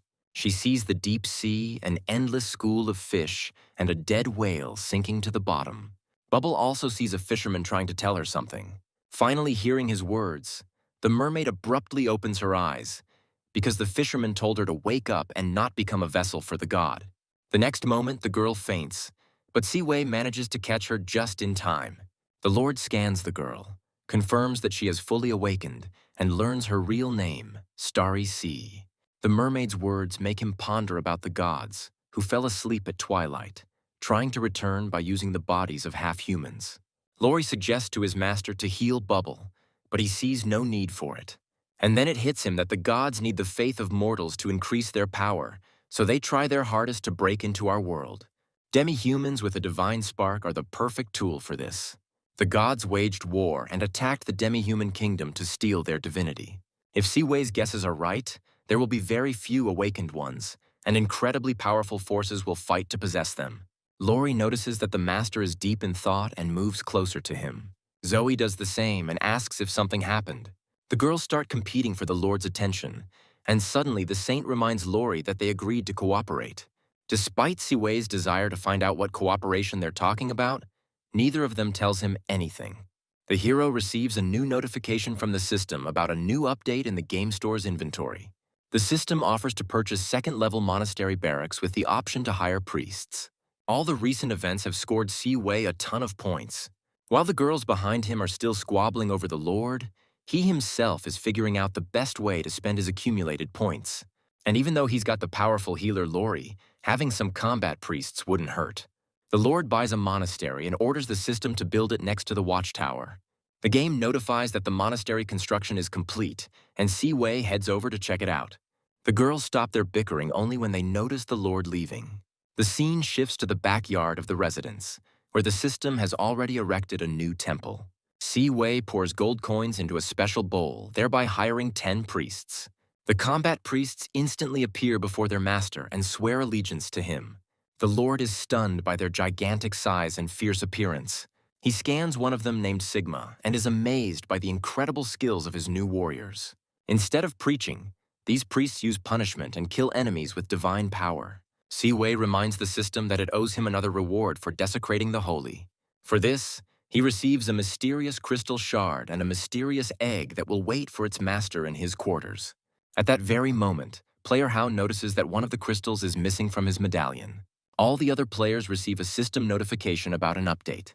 To enhance the experience, the game opens up the opportunity to apply for 500 new spots in the lands of Falcon, where new classes are available. Meanwhile, the Lord meets May and asks the girl to help him gather players in the square. He heads to the stage accompanied by his maids and the new legion. Clement orders the crowd to keep quiet, as the Lord is about to address his subjects with a statement. Siwei greets the players in his city with a smile and informs them about the upcoming war. The Lord calls on everyone to join the battle, which will overthrow the corrupt dynasty and establish a new order. He suggests that they unite their forces and fight the enemy side by side. The players are thrilled by the idea of conquering this world alongside the villain, and they're ready to charge into battle. The crowd chants Lord Falcon's name, who is incredibly pleased that he managed to recruit new players before the war started. An hour before this, Siwei had given Zoe a crystal received from the system and hung it around her neck. Only then did the system notify him that with this crystal, the owner could recruit players, although most are still with Hao. Realizing what he had given to Zoe, the Lord shouted out that he noticed a crack in the crystal. But the girl, who had never been given anything before, was ready to accept even a broken item from him. Siwei declared that his first gift must be perfect, and for now he would take the crystal back. And now they stand before a jubilant crowd, ready to fight alongside Lord Falcon. Lori senses a tense aura between the master and the saint, but can't figure out what's up. The Lord informs the new recruits about the rules they need to follow in their city. Everyone needs to chop trees, mine ore, and build houses, as well as clean up the slums. This way, players will level up their skills, and in return, the Lord promises to boost their levels. After answering all the players' questions, Siwei leans back in his office chair to take a break. Without opening his eyes, he asks Lori to bring him some water. Clanking her chains, the girl brings a cup of water to her master. Siwei finally opens his eyes, and when he sees the elf in front of him, he coughs in surprise and splashes water on the girl. Turns out, Mrs. Chris picked out an outfit for Acelia, and Lori told her to wait. Right at that moment, the Lord's maids walk into the room, having already seated all the players as he directed. Lori is pissed that Acelia entered the Lord's room without her permission, but she apologizes and explains that the Lord was thirsty and she was just helping him out. Actually, the elf girl was trying to find an antidote while they were away, but she hasn't succeeded yet. Suddenly, everyone feels an incredible cold in the room that makes them shiver. Turning around, the heroes realize that the cold is coming from a weird egg lying on the Lord's bed. The Lord had totally forgotten about his reward. The heroes approach the bed to take a closer look at the strange object. The egg emits such intense cold, it feels like there's an ice beast inside it. Zoe touches the object, and suddenly the Lord notices her cheeks turning bright red. For some reason, touching this icy egg makes you feel an incredible heat.